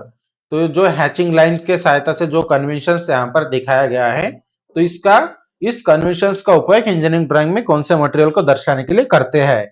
जिसके लिए पहला ऑप्शन है मेटल्स, दूसरा पोर्सलेन या फिर स्टोनवेयर, तीसरा पैकेजिंग एंड इंसुलेटिंग मटेरियल, चौथा स्टेक्ड लैमिनेशन। तो जो हमें क्वेश्चन में पूछा गया था कि हैचिंग लाइनों से जो मटेरियल दर्शाई जाती है, चित्र में दिखाई गई इस मटेरियल को पहचानिए। इस कन्वेंशन का उपयोग कौन से मटेरियल को दिखाने के लिए करते हैं? तो इसका आंसर है ऑप्शन नंबर बी, पोर्सलेन और स्टोनवेयर को इंजीनियरिंग ड्राइंग में दर्शाने के लिए इस कन्वेंशन का उपयोग किया जाता है। Question, conventional representation show in the figure is for रिक्त स्थान। चित्र में दिखाया गया जो कन्वेंशनल है वो किसके लिए है? ये जो कन्वेंशन है किसके लिए यूज किया जाता है? इसके लिए पहला ऑप्शन है कास्ट आयरन, लोहा इत्यादि, दूसरा जिंक, टीन और इत्यादि, तीसरा स्टोन एंड मार्बल, चौथा ग्लास। तो जो हमें क्वेश्चन में पूछा गया था कि ये जो डायग्राम आपको दिखाया गया है कन्वेंशंस का, इस कन्वेंशंस का उपयोग कौन से मटेरियल को दर्शाने के लिए करते हैं इंजीनियरिंग ड्राइंग में? तो इसका आंसर है option number A, cast iron और मेटल्स को दर्शाने के लिए इसका उपयोग करते हैं। Question, identify the material represent by the hatching line show in the figure. ये जो कन्वेंशन आपको दिखाया गया है इंजीनियरिंग ड्राइंग का, तो इस कन्वेंशन का उपयोग कौन से मटेरियल को दर्शाने के लिए किया जाता है? जिसके लिए पहला ऑप्शन है वुड मतलब लकड़ी, दूसरा प्लाईवुड, तीसरा ग्लास, चौथा स्टिक लैमिनेशन। तो जो हमें क्वेश्चन में पूछा गया था कि जो डायग्राम दिखाया गया है, तो इस डायग्राम का उपयोग मतलब इस कन्वेंशन का उपयोग कौन से मटेरियल को दर्शाने के लिए करते हैं? इसका आंसर है option number B, plywood. Plywood को दर्शाने के लिए इस कन्वेंशन का उपयोग करते हैं। Next question, orthographic projection is is the method of representing an object by. Orthographic projection वस्तु को दर्शाने की विधि है जिसमें, पहला ऑप्शन है पर्सपेक्टिव व्यू आर ड्रॉ, मतलब पर्सपेक्टिव व्यू बनाए जाते हैं। दूसरा true shape and size are show, मतलब वास्तविक साइज और माप दिखाए जाते हैं। तीसरा only pictorial view are draw, मतलब केवल पिक्टोरियल व्यू बनाए जाते हैं। चौथा only one view in draw, मतलब केवल एक ही व्यू बनाया जाता है। तो जो हमें क्वेश्चन में पूछा गया था कि ऑर्थोग्राफिक प्रोजेक्शन वस्तु को दर्शाने की विधि है जिसमें, तो इसका आंसर है option number B. Orthographic projection वस्तु को दर्शाने की विधि है जिसमें वास्तविक आकार व माप दिखाए जाते हैं। Question, in first angle projection the object is placed in which quadrant. First angle projection में वस्तु किस क्वाड्रेंट में स्थित होती है? जिसके लिए पहला ऑप्शन है फर्स्ट क्वाड्रेंट, दूसरा सेकंड क्वाड्रेंट, तीसरा थर्ड क्वाड्रेंट, चौथा फोर्थ क्वाड्रेंट। तो क्वेश्चन में जो पूछा गया था फर्स्ट एंगल प्रोजेक्शन में वस्तु किस क्वाड्रेंट में स्थित होती है, तो इसका आंसर है option number C, third quadrant में। Question, in first angle projection the plane of projection is located. First angle projection में प्रोजेक्शन प्लेन कहां पर होता है? जिसके लिए पहला ऑप्शन बिहाइंड द ऑब्जेक्ट, मतलब ऑब्जेक्ट के पीछे। दूसरा बिटवीन ऑब्जर्वर एंड ऑब्जेक्ट, मतलब ऑब्जर्वर और ऑब्जेक्ट के बीच। तीसरा अबव द ऑब्जेक्ट, मतलब ऑब्जेक्ट के ऊपर। चौथा बिलो द ऑब्जेक्ट, मतलब ऑब्जेक्ट के पीछे, नीचे। तो जो हमें क्वेश्चन में पूछा है कि फर्स्ट एंगल प्रोजेक्शन में प्रोजेक्शन प्लेन कहाँ होता है, तो इसका आंसर है option number B, between observer and object, मतलब ऑब्जर्वर और ऑब्जेक्ट के बीच में होता है। Question, figure below show the principle of रिक्त स्थान एंगल प्रोजेक्शन। नीचे दिया गया चित्र रिक्त स्थान एंगल प्रोजेक्शन के सिद्धांत को दर्शाता है। तो यहाँ पर आप जो देख सकते हो, जो डायग्राम के सहायता से आपको दिखाया गया है, ये ऑब्जर्वर है, ये ऑब्जेक्ट है और इसके पीछे इसका प्लेन है। तो इसके सहायता से आपको पहचानना है कि ये इसका कौन सा एंगल आपको दिखाया गया है, कौन सा एंगल का प्रोजेक्शन है ये। तो इसके लिए पहला ऑप्शन है थर्ड एंगल प्रोजेक्शन, दूसरा फर्स्ट एंगल प्रोजेक्शन, तीसरा फर्स्ट और थर्ड दोनों भी है, या फिर चौथा नॉन ऑफ दिस। तो जो हमें क्वेश्चन में पूछा गया था कि नीचे दिखाए गए जो डायग्राम है ये कौन से एंगल प्रोजेक्शन के सिद्धांत को दर्शाता है। जहां पर आप देख सकते हो कोई व्यक्ति है जो एक ऑब्जेक्ट को देख रहा है और उसके पीछे उसका प्लेन बन रहा है। तो इसका जो आंसर है option number B, first angle projection. First angle projection में व्यक्ति जो ऑब्जर्वर है, उसके बाद ऑब्जेक्ट है, उसके बाद उसका प्लेन है। Next question, figure below show the principle of रिक्त स्थान एंगल ऑर्थोग्राफिक प्रोजेक्शन। नीचे दिया गया चित्र रिक्त स्थान एंगल ऑर्थोग्राफिक प्रोजेक्शन के सिद्धांत को दर्शाता है। ये जो डायग्राम आपको दिखाया गया है, यहाँ पर आप देख सकते हैं जो ऑब्जर्वर है, उसके बाद प्लेन है, उसके बाद ऑब्जेक्ट ऑब्जेक्ट है। तो इसके सहायता से कौन से एंगल का जो सिद्धांत दर्शाया गया है जो इस डायग्राम के थ्रू। जिसके लिए पहला ऑप्शन है फर्स्ट एंगल प्रोजेक्शन, दूसरा थर्ड एंगल प्रोजेक्शन, तीसरा फोर्थ एंगल प्रोजेक्शन, चौथा सेकंड एंगल प्रोजेक्शन। तो जो हमें क्वेश्चन में पूछा गया था कि नीचे दिया गया ड्राइंग रिक्त स्थान एंगल ऑर्थोग्राफिक प्रोजेक्शन के सिद्धांत को दर्शाता है। तो इसका आंसर है option number B, third angle projection को दर्शाता है ये सिद्धांत, ऑब्जर्वर, प्लेन और object. Question, the figure given below show systems of रिक्त स्थान प्रोजेक्शन। नीचे दिया गया डायग्राम रिक्त स्थान प्रोजेक्शन सिस्टम को दर्शाता है, मतलब ये जो डायग्राम है इसके सहायता से आपको समझना है कि ये कौन सा प्रोजेक्शन सिस्टम्स है। यहाँ पर आप देख सकते हो कोई ऑब्जर्वर, ये ऑब्जेक्ट है, ये ऑब्जर्वर, ये ऑब्जेक्ट और ये प्लेन है। तो इसके सहायता से आपको पहचाने की ये फर्स्ट एंगल, थर्ड एंगल या फिर कौन सा है, ऑब्जर्वर है, ऑब्जेक्ट है और ये प्लेन है। इसके लिए पहला ऑप्शन है सेकंड एंगल, दूसरा फर्स्ट एंगल प्रोजेक्शन, तीसरा थर्ड एंगल प्रोजेक्शन या फिर चौथा फोर्थ एंगल प्रोजेक्शन। तो जो हमें क्वेश्चन में पूछा गया था कि नीचे दिया गया ड्राइंग रिक्त स्थान प्रोजेक्शन सिस्टम को दर्शाता है। यहाँ पर आप देख सकते हो ऑब्जर्वर, ऑब्जेक्ट और प्लेन। तो इसके बेसिस पर आपको पहचाना कि कौन सा प्रोजेक्शन है। तो इसका आंसर है option number B, first angle projection system को दर्शाता है ये, ऑब्जर्वर, ऑब्जेक्ट और plane. Question, the figure given below show the systems of रिक्त स्थान प्रोजेक्शन। नीचे दिया गया ड्राइंग रिक्त स्थान प्रोजेक्शन सिस्टम को दर्शाता है। यहाँ पर आप देख सकते हो ड्राइंग सेम उसी तरीके से है लेकिन इसका पोजीशन चेंज हुआ है। ऑब्जर्वर, प्लेन ऑफ प्रोजेक्शन, ये प्लेन है और ये ऑब्जेक्ट है। तो इसे देखकर आपको पहचानना है कि ये कौन से प्रोजेक्शन सिस्टम को दर्शाता है। जिसके लिए पहला option first angle projection system, दूसरा थर्ड एंगल प्रोजेक्शन सिस्टम, तीसरा फोर्थ एंगल प्रोजेक्शन सिस्टम, या फिर चौथा both A B C option. तो जो क्वेश्चन में पूछा गया था कि नीचे दिया गया ड्राइंग रिक्त स्थान प्रोजेक्शन सिस्टम को दर्शाता है, तो इसका आंसर है option number B, third angle projection. Third angle projection में ऑब्जर्वर, उसके बाद प्लेन ऑफ प्रोजेक्शन आता है, उसके बाद आता है object. To make it possible to draw the two views, plane and elevation, in one plane, that's why the plane of drawing paper, the Riktasthan plane is assumed to be unfolded through 90 degree in Riktasthan direction. दो दृश्य मतलब दो plane, दो view, plane और elevation को एक ही plane पर बनाने के लिए रिक्त स्थान प्लेन को 90 डिग्री रिक्त स्थान दिशा में घुमाया हुआ माना जाता है। इसके लिए पहला ऑप्शन वर्टिकल और क्लॉकवाइज, दूसरा वर्टिकल और एंटी क्लॉकवाइज, तीसरा हॉरिजॉन्टल और क्लॉकवाइज, और चौथा हॉरिजॉन्टल और एंटी क्लॉकवाइज। तो जो क्वेश्चन में पूछा गया था कि दो व्यू, प्लेन और एलिवेशन को एक ही प्लेन पर बनाने के लिए वर्टिकल प्लेन को 90 डिग्री में एंटी क्लॉकवाइज, ऑप्शन कौन, इसका जो सही आंसर है ऑप्शन नंबर सी है। कि पूरा क्वेश्चन में समझा कर देता हूं, दो व्यू, प्लेन और एलिवेशन को एक ही प्लेन पर बनाने के लिए हॉरिजॉन्टल प्लेन को 90 डिग्री में क्लॉकवाइज डायरेक्शन में घुमाया हुआ माना जाता है। Question, orthographic projection is the method of representing an object by. Orthographic projection वस्तु को दर्शाने की विधि है जिसमें पर्सपेक्टिव व्यू आर ड्रॉ मतलब पर्सपेक्टिव व्यू बनाए जाते हैं, दूसरा true shape and size are draw मतलब वास्तविक आकार व माप दिखाए जाते हैं, तीसरा only pictorial view are draw मतलब केवल पिक्टोरियल व्यू बनाए जाते हैं, चौथा ओनली वन व्यू ड्रॉ मतलब केवल एक व्यू बनाए जाते हैं। तो जो क्वेश्चन में पूछा गया था कि ऑर्थोग्राफिक प्रोजेक्शन वस्तु को दर्शाने की विधि है जिसमें वास्तविक माप और आकार को दिखाए जाते हैं। The figure gives an indication of which projection. ये जो डायग्राम है, ये डायग्राम कौन से प्रोजेक्शन का एक संकेत दिखा रहा है। ये आपको यहाँ पर आप देख सकते हो वीपी, एचपी। वीपी मतलब होता है वर्टिकल प्लेन, एचपी मतलब होता है हॉरिजॉन्टल प्लेन। तो इसके बेसिस पर आपको पहचानना है कि ये कौन से प्रोजेक्शन का संकेत दिखा रहा है। यहाँ पर यारो भी आप देख सकते हो किस कौन से तरफ दिखा रहा है। एक्स एक्सिस है, ये वाई एक्सिस है।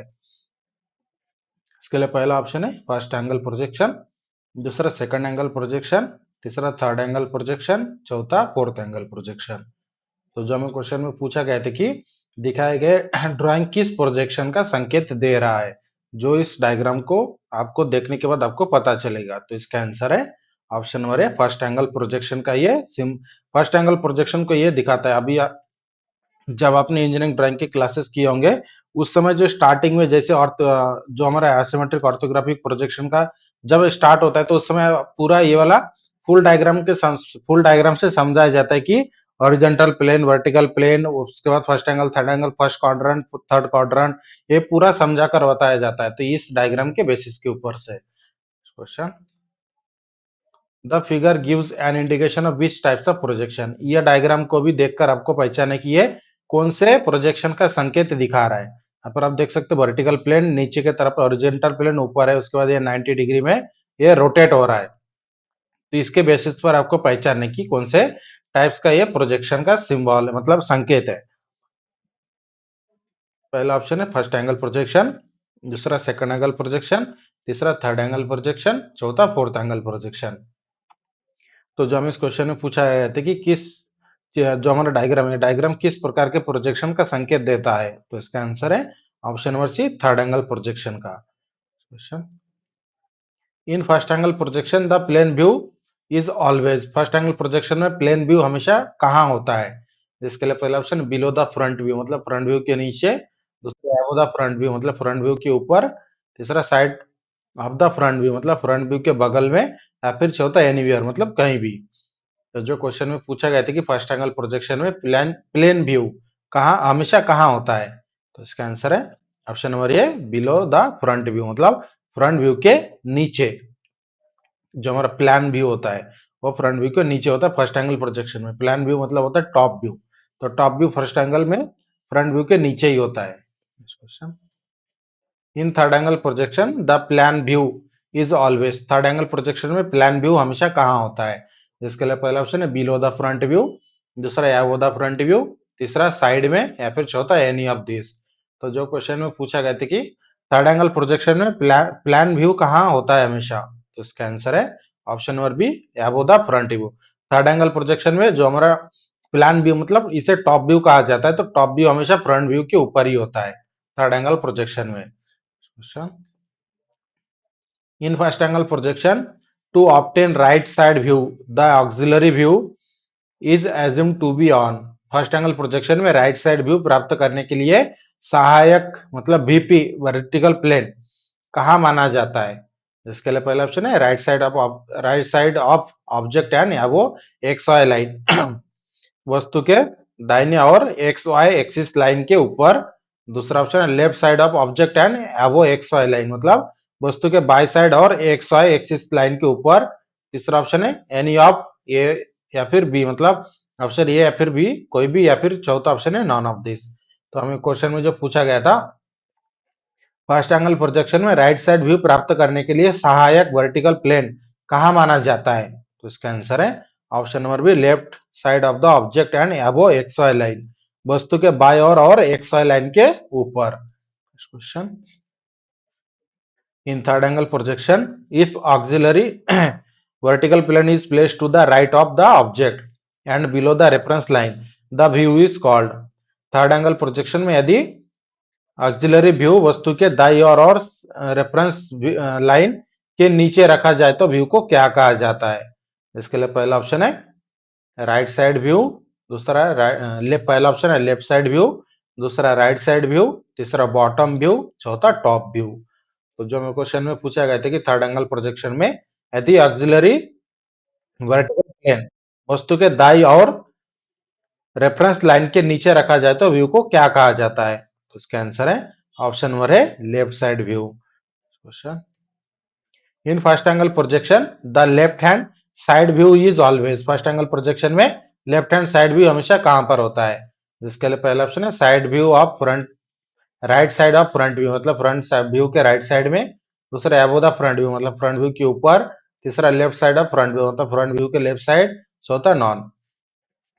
तो जो क्वेश्चन में पूछा गया था कि फर्स्ट एंगल प्रोजेक्शन में लेफ्ट हैंड साइड व्यू कहाँ होता है, तो इसका आंसर है option number A, right side of front view, मतलब फ्रंट व्यू के दाईं ओर होता है फर्स्ट एंगल में राइट हैंड साइड व्यू। मतलब जो क्वेश्चन में पूछा गया था कि फर्स्ट एंगल प्रोजेक्शन में लेफ्ट हैंड साइड व्यू कहाँ होता है, तो ध्यान में रखें जो हमारा फर्स्ट एंगल प्रोजेक्शन होता है उसमें साइड व्यू चेंज होता है। अगर फर्स्ट एंगल प्रोजेक्शन में ऑब्जेक्ट हमारा राइट साइड में तो ऑर्थोग्राफिक में लेफ्ट में ड्रॉ करते हैं, और ऑब्जेक्ट हमारा आइसोमेट्रिक में लेफ्ट है तो ऑर्थोग्राफिक में राइट में ड्रॉ करते हैं। Question, in third angle projection the left hand side view is always. Third angle projection में लेफ्ट हैंड साइड व्यू हमेशा कहां पर होता है? जिसके लिए पहला ऑप्शन है right side of front view, मतलब फ्रंट व्यू के राइट साइड में। दूसरा या वो द फ्रंट व्यू, मतलब फ्रंट व्यू के ऊपर। तीसरा left side of front view, मतलब फ्रंट व्यू के बाई और। चौथा नॉन। तो जो हमें क्वेश्चन में पूछा गया था कि थर्ड एंगल प्रोजेक्शन में लेफ्ट हैंड साइड व्यू कहाँ होता है, तो इसका आंसर है option number C, left side of front view, मतलब फ्रंट व्यू के लेफ्ट साइड में। ध्यान में रखें थर्ड एंगल प्रोजेक्शन में ऑब्जेक्ट का जो साइड है उसी ऑर्थोग्राफिक प्रोजेक्शन में उसी साइड में ही ड्रॉ किया जाता है। लेफ्ट हैंड साइड है ऑब्जेक्ट में तो लेफ्ट हैंड साइड ही ड्रॉ किया जाता है। Question, this is the plane of which the object is always projected. यह प्लेन है जिस पर वस्तु हमेशा प्रोजेक्ट की जाती है। इसके लिए पहला ऑप्शन है प्रोफाइल, दूसरा हॉरिजेंटल, तीसरा फ्रंटल, चौथा वर्टिकल। तो जो क्वेश्चन में पूछा गया था कि यह वह प्लेन है जिस पर वस्तु हमेशा प्रोजेक्ट की जाती है, तो इसका आंसर है option number B, horizontal. Question, common dimension between front view and side view of the object is. Object के फ्रंट व्यू और साइड व्यू के बीच साझा माप क्या कहलाता है? इसके लिए पहला ऑप्शन है लेंथ, दूसरा विड्थ, तीसरा हाइट, चौथा ऑल ऑफ दिस। तो जो हमें क्वेश्चन में पूछा गया था कि वस्तु के फ्रंट व्यू और साइड व्यू के बीच साझा माप क्या कहता है, तो इसका आंसर है option number C, height. Question, common dimension between plane view and front view of an object. वस्तु के प्लेन व्यू और प्लान व्यू और फ्रंट व्यू के बीच साझा माप क्या कहा जाता है? इसके लिए पहला ऑप्शन है लेंथ, दूसरा विड्थ, तीसरा हाइट, चौथा ऑल ऑफ दिस। तो जो क्वेश्चन में पूछा गया था कि वस्तु के प्लान व्यू और फ्रंट व्यू के बीच साझा माप क्या है, तो इसका आंसर है ऑप्शन नंबर बी, विड्थ मतलब चौड़ाई। Question, common dimensions between side view and plan view of an object. वस्तु के साइड व्यू और प्लान व्यू के बीच साझा माप क्या होता है? इसके लिए पहला ऑप्शन है हाइट, दूसरा लेंथ, तीसरा विड्थ, चौथा नॉन। तो जो क्वेश्चन में पूछा गया था कि वस्तु के साइड व्यू और प्लान व्यू के बीच साझा माप क्या कहलाता है, तो इसका आंसर है option number C, width. Question, which of the following pairs of orthographic view both show the height dimension? निम्नलिखित में से कौन सी जोड़ी ऑर्थोग्राफिक व्यू में हाइट दिखाती है? जिसके लिए पहला ऑप्शन है लेफ्ट साइड और फ्रंट व्यू, दूसरा टॉप और फ्रंट व्यू, तीसरा टॉप और रियर व्यू, चौथा बॉटम और साइड व्यू। तो क्वेश्चन में जो पूछा गया था कि निम्नलिखित में से कौन सी जोड़ी ऑर्थोग्राफिक व्यू में हाइट को दिखाती है, तो इसका आंसर है option number A, left side और front view. Question, the recommended symbol for indicating the angle of projection show two views of the frustum of a। Projection के एंगल को दर्शाने के लिए अनुशंसित सिंबल फ्रस्टम के दो व्यू दिखाता है, क्या दिखाता है? इसके लिए पहला ऑप्शन है स्क्वायर पिरामिड, दूसरा ट्रायंगुलर पिरामिड, तीसरा कोन, चौथा एनी ऑफ दिस। तो जो हमें क्वेश्चन में पूछा गया था कि प्रोजेक्शन के एंगल को दर्शाने के लिए अनुशंसित मतलब रिकमेंडेड सिंबल फ्रस्टम के दो व्यू क्या दिखाता है, तो इसका आंसर है option number C, cone. Question, figure 1 and figure 2 below show the methodology of obtaining first and third angle projection symbol, which one show the principle of first angle projection symbol। यह diagram के basis पर जो हमें question पूछा है कि नीचे दिखाए गए डायग्राम में एक और दो, डायग्राम नंबर 1, डायग्राम नंबर 2, इसमें फर्स्ट और थर्ड एंगल प्रोजेक्शन के सिंबल को प्राप्त करने की विधि दिखाते हैं, तो कौन सा फर्स्ट एंगल प्रोजेक्शन सिंबल का सिद्धांत दिखाता है? ये जो दोनों डायग्राम यहाँ पर आप देख सकते हो, जो फर्स्ट एंगल और थर्ड एंगल प्रोजेक्शन का सिंबल है, तो इसमें से आपको पहचानना है कि फर्स्ट एंगल प्रोजेक्शन का सिंबल कौन सा है, डायग्राम नंबर 1 है या फिर डायग्राम नंबर 2। तो इसके लिए पहला ऑप्शन है ऑप्शन नंबर मतलब डायग्राम नंबर 2, दूसरा ऑप्शन है डायग्राम नंबर ए, तीसरा ऑप्शन है इधर 1 और 2 या फिर चौथा बोथ 1 और 2। तो जो हमें क्वेश्चन में पूछा गया था कि दिखाए गए डायग्राम में फर्स्ट एंगल और थर्ड एंगल प्रोजेक्शन का सिंबल दिखाया गया है, इस डायग्राम में से जो दो डायग्राम है, दोनों डायग्राम में से फर्स्ट एंगल प्रोजेक्शन का सिंबल कौन सा है, तो इसका आंसर है option number B, diagram number 1। ये जो आपको दिखाया गया मतलब ऊपर वाला फर्स्ट नंबर का जो डायग्राम है, ये फर्स्ट एंगल प्रोजेक्शन का सिंबल है। क्वेश्चन, in the given figure which view has to be deleted to obtain the correct symbol for first angle projection। बहुत इंटरेस्टिंग क्वेश्चन है, दिए गए डायग्राम में फर्स्ट एंगल प्रोजेक्शन का सिंबल प्राप्त करने के लिए कौन से व्यू को हटाना चाहिए, मतलब ये जो तीन डायग्राम दिखाया गया है आपको, इन तीनों में से कौन सा डायग्राम को अगर हम डिलीट करते हैं, मतलब अगर छुपा लेते हैं, मतलब हम मान लीजिए हटा दिया हमने, तो कौन से डायग्राम को हटाने के बाद फर्स्ट एंगल प्रोजेक्शन का सिंबल बनेगा? जिसके लिए पहला ऑप्शन है ये मतलब ये वाला, बी मतलब ये वाला, सी मतलब बीच वाला, या फिर option number D, A B C तीनों भी। तो क्वेश्चन में जो पूछा गया था कि दिए गए डायग्राम में फर्स्ट एंगल का सिंबल प्राप्त करने के लिए कौन से व्यू को हटाना चाहिए, तो इसका आंसर है option number B, B number के व्यू को हटाएंगे तो फर्स्ट एंगल का सिंबल बन जाएगा। ये जो मान लीजिए यहाँ पे इसको अगर आप छुपा कर सिर्फ ये दोनों को देखोगे तो ये हमारा फर्स्ट एंगल का सिंबल है। क्वेश्चन, in the given figure show in the given figure which of a b and c is to be retained for the third angle orthographic projection symbol। दिए गए डायग्राम में third angle orthographic projection symbol के लिए A B और सी में से कौन सा बनाए रखना है? डायग्राम क्वेश्चन में सबसे पहले आपको क्या पूछा गया है समझना है, थर्ड एंगल ऑर्थोग्राफिक प्रोजेक्शन के सिंबल को बनाने के लिए ये जो ए बी सी दिया है, तो ए बी सी में से कौन सा बनाए रखना है और उसको हटाना है? इसके लिए पहला ऑप्शन है सी और बी को बनाए रखना है, मतलब ये सी और बी को बनाए रखना है, दूसरा ए और बी को बनाए रखना है, तीसरा ए और सी को बनाए रखना है, या फिर चौथा ए सी और बी, ए सी और बी को बनाए रखना है। तो जो हमें क्वेश्चन में पूछा गया था कि दिए गए डायग्राम में third angle orthographic projection symbol के लिए ए और बी, ए बी और सी में से कौन सा बनाए रखना है। तो इसका आंसर है ऑप्शन नंबर ए, सी और बी को बनाए रखना है। ये सी और बी को बनाए रखेंगे तो ये थर्ड एंगल का सिंबल बन जाएगा। क्वेश्चन,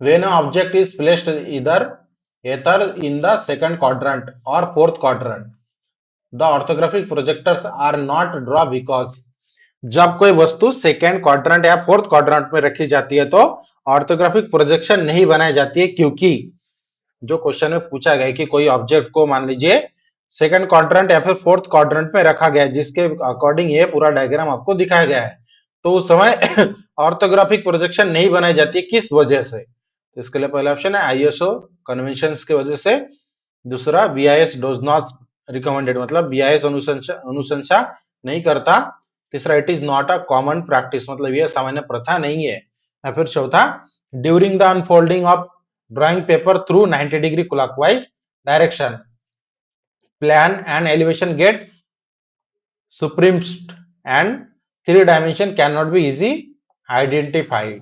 ड्राइंग पेपर को 90 डिग्री क्लॉकवाइज दिशा में खोलने पर प्लान और एलिवेशन एक दूसरे पर सुपरस्पोज हो जाते हैं और तीनों डायमेंशन आसानी से पहचाने नहीं जा सकते, जिस वजह से। तो क्वेश्चन में जो पूछा गया था कि जब कोई वस्तु सेकंड क्वाड्रेंट या फोर्थ क्वाड्रेंट में रखी जाती है तो ऑर्थोग्राफिक प्रोजेक्शन क्यों नहीं बनाई जा सकती, तो इसका आंसर है option number D, drawing paper को 90 डिग्री घड़ी की दिशा में खोलने पर प्लान और एलिवेशन एक दूसरे पर सुपर इम्पोज्ड हो जाते हैं और थ्री डायमेंशन आसानी से पहचाने नहीं जा सकते, जिस वजह से ऑर्थोग्राफिक प्रोजेक्शन नहीं बनाए जा सकते। Question, which of the following line is used for hidden outline, निम्नलिखित में से किस लाइन का उपयोग हिडन आउटलाइन के लिए किया जाता है, जिसके लिए पहला ऑप्शन है चेन थिक लाइन, दूसरा डैश थिक लाइन, तीसरा कंटिन्यूअस थिन लाइन, चौथा चेन थिन लाइन।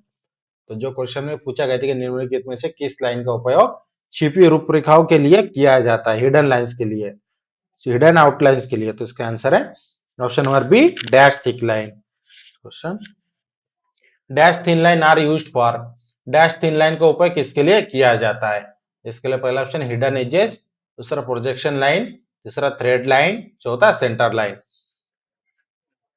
तो जो हमें क्वेश्चन में पूछा गया था कि डैश थिन लाइन का उपयोग किसके लिए किया जाता है, तो इसका आंसर है option number A, hidden edges के लिए। Question, chain thin line is typical use to show, chain thin line का उपयोग सामान्यतः किसे दिखाने के लिए किया जाता है, इसके लिए पहला ऑप्शन है कट इन प्लेन्स को, दूसरा लीडर लाइन, तीसरा सेंटर लाइन एंड सिमेट्री, चौथा हैचिंग। तो जो क्वेश्चन में पूछा गया था कि चेन थिन लाइन का उपयोग सामान्यतः किसे दिखाने के लिए किया जाता है, तो इसका आंसर है option number C, centre line and symmetry. Question, best pencil for thick and bold border line, मोटी और प्रमुख बॉर्डर लाइन के लिए सबसे अच्छी पेंसिल कौन सी होती है, कौन से ग्रेड की, इसके लिए पहला ऑप्शन है 2H, दूसरा H, तीसरा HB, चौथा 2B। तो जो क्वेश्चन में पूछा गया था कि मोटी और प्रमुख बॉर्डर लाइन के लिए सबसे अच्छी पेंसिल कौन सी होती है, तो इसका आंसर है option number C, HB medium grade के। Question, for lettering pencil should be sharp to a, lettering के लिए पेंसिल को किस प्रकार से शार्प किया जाता है, इसके लिए पहला ऑप्शन चीजल एज के सहायता से, दूसरा कोनिकल पॉइंट से, तीसरा राउंडेड टिप से, चौथा नीडल पॉइंट से। तो जो हमें क्वेश्चन में पूछा गया था कि लेटरिंग के लिए पेंसिल को किस प्रकार से तेज किया, मतलब शार्प किया जाता है, तो इसका आंसर है option number B, conical point से। A triangle with two equal side is called, दो बराबर भुजाओं वाला ट्रायंगल क्या कहलाता है, इसके लिए पहला ऑप्शन है स्केलन ट्रायंगल, दूसरा आइसोस्केल ट्रायंगल, तीसरा इक्विलैटरल ट्रायंगल, चौथा राइट एंगल ट्रायंगल। तो जो हमें क्वेश्चन में पूछा गया था कि दो बराबर भुजाओं वाला त्रिभुज क्या कहलाता है, तो इसका आंसर है ऑप्शन नंबर बी, आइसोस्केल ट्रायंगल, मतलब समद्विबाहु त्रिभुज। Question, what is the name of the angle greater than 90 degree and less than 180 degree, 90 degree से बड़ा और 180 डिग्री से छोटे एंगल को क्या कहा जाता है, इसके लिए पहला ऑप्शन है एक्यूट एंगल, दूसरा राइट एंगल, तीसरा ऑब्टूस एंगल, चौथा स्ट्रेट एंगल। तो जो क्वेश्चन में पूछा गया था कि 90 डिग्री से बड़ा और 180 डिग्री से छोटे एंगल को क्या कहा जाता है, तो इसका आंसर है option number C, obtuse angle, मतलब अतिकोण। Question, what special features is present in a erasing shield. Erasing shield में कौन सी विशेषता होती है? जिसके लिए पहला ऑप्शन है मैग्नीफाइंग लेंस, दूसरा मेजरिंग स्केल्स, तीसरा वेरियस शेप्ड होल्स और कटआउट्स, मतलब विभिन्न आकार के छेद या विभिन्न आकार के होल या कटआउट, या फिर चौथा पिन और क्लिप्स। तो जो क्वेश्चन में पूछा गया था कि इरेजिंग शेड में कौन सी विशेषताएं होती है, जिसका आंसर है option number C, various shaped hole और कटआउट, मतलब विभिन्न आकार के होल और कटआउट होते हैं, जिसका उपयोग हम जब डायग्राम बन जाता है उसके बनने के बाद अगर हमें डाउट लगता है कि किसी लाइन को हमें इरेज करना है तो उस समय इरेजिंग शेल्ड का उपयोग करके इरेज किया जाता है। Question, set square are use to draw which types of line. Set square का उपयोग किस प्रकार की लाइन को खींचने के लिए किया जाता है? जिसके लिए पहला option incline and vertical line, दूसरा ओनली हॉरिजॉन्टल लाइन, तीसरा सर्कुलर आर्क, चौथा only vertical lines.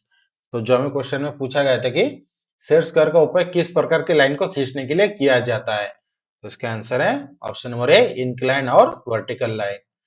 Question, what does unilateral tolerance means. Unilateral tolerance का अर्थ क्या होता है? जिसके लिए पहला ऑप्शन है variation allowed on both side of basic size, मतलब बेसिक साइज के दोनों तरफ वेरिएशन अलाउड होता है।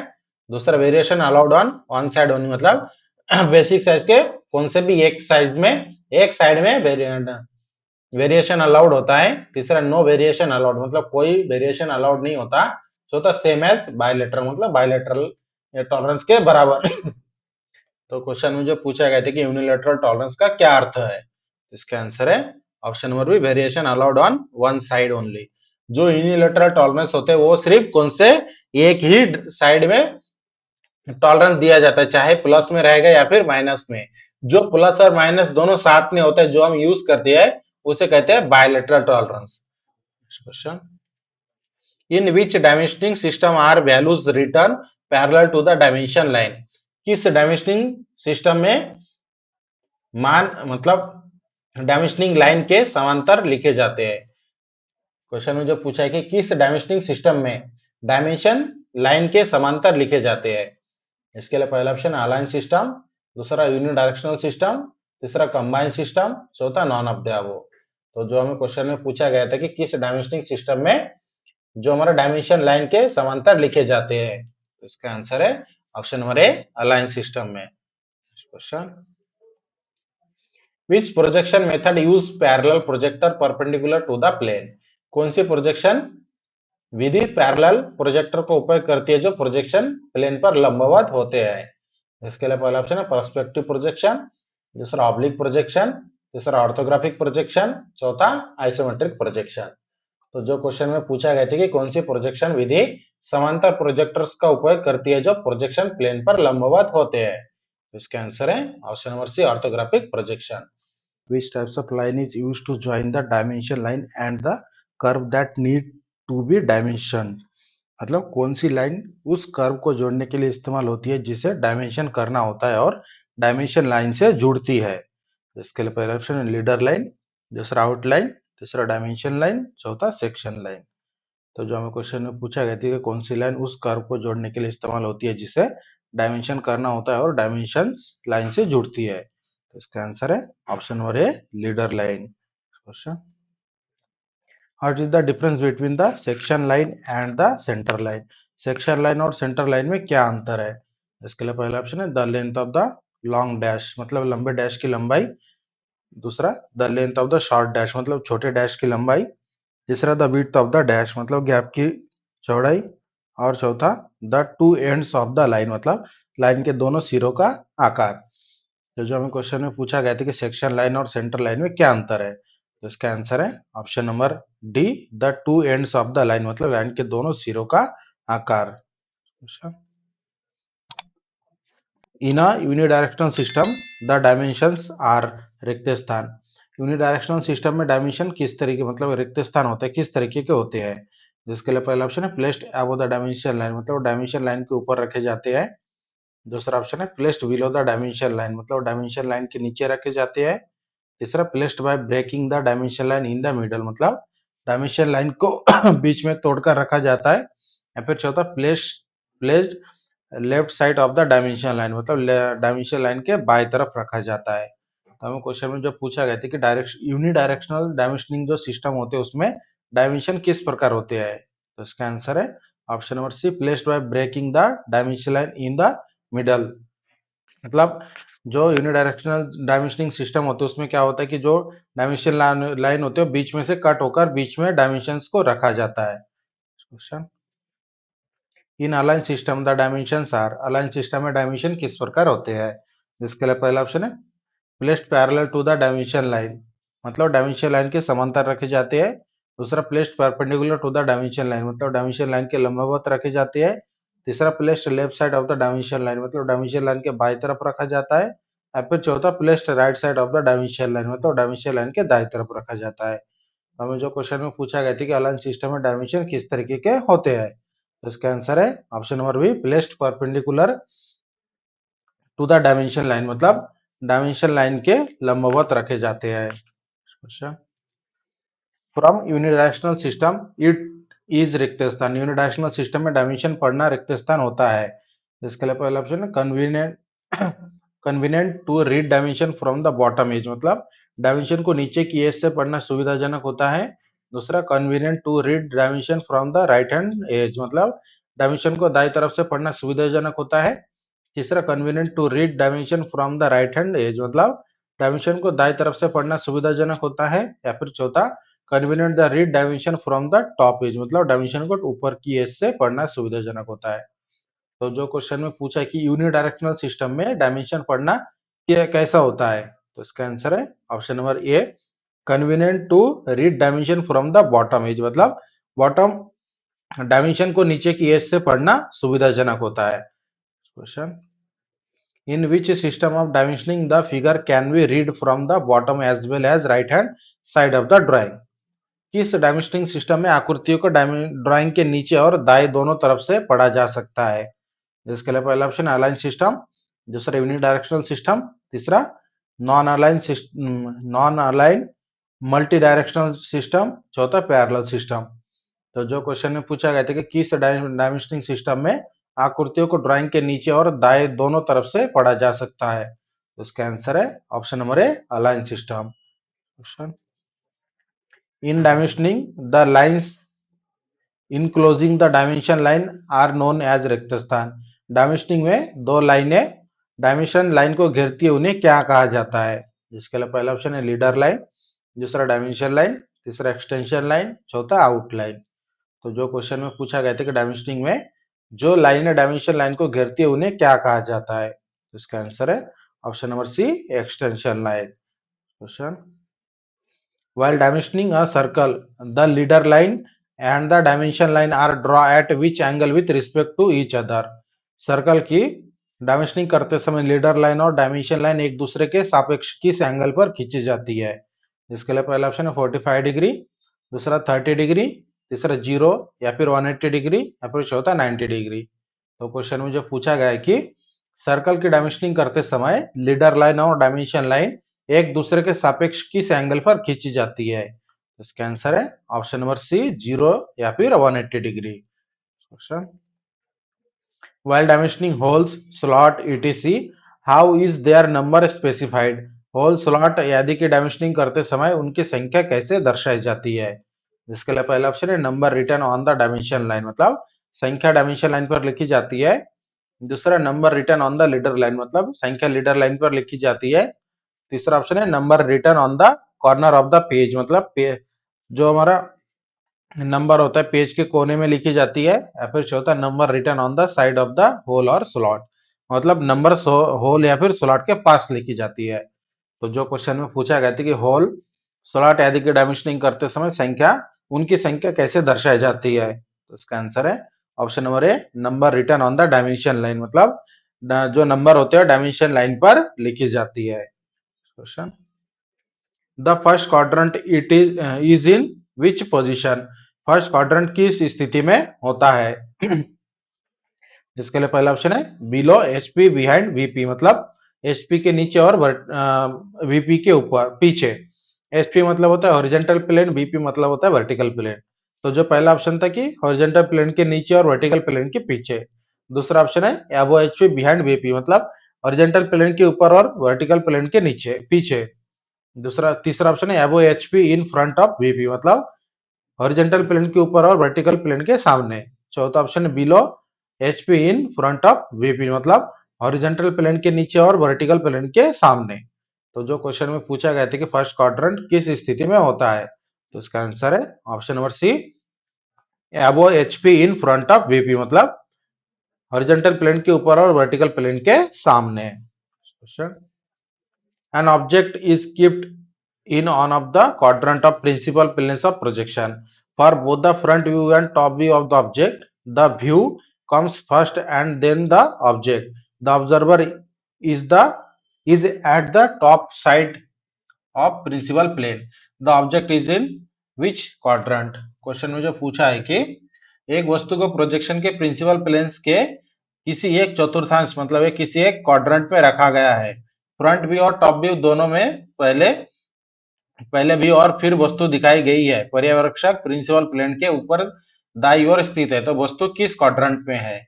इसके लिए पहला ऑप्शन है फर्स्ट क्वाड्रेंट, दूसरा सेकंड क्वाड्रेंट, तीसरा थर्ड क्वाड्रेंट, चौथा फोर्थ क्वाड्रेंट। तो जो हमें क्वेश्चन में पूछा गया था कि एक वस्तु जो प्रोजेक्शन के प्रिंसिपल प्लेन के किसी एक क्वाड्रेंट में रखा है, फ्रंट व्यू और टॉप व्यू दोनों में पहले व्यू और फिर वस्तु दिखाई देती है, तो ऑब्जर्वर प्रिंसिपल प्लेन के ऊपर दाईं ओर स्थित है, तो वस्तु किस क्वाड्रेंट में है? तो इसका आंसर है option number C, third quadrant में। Question, the line form by intersection of principal plane is called रिक्त स्थान।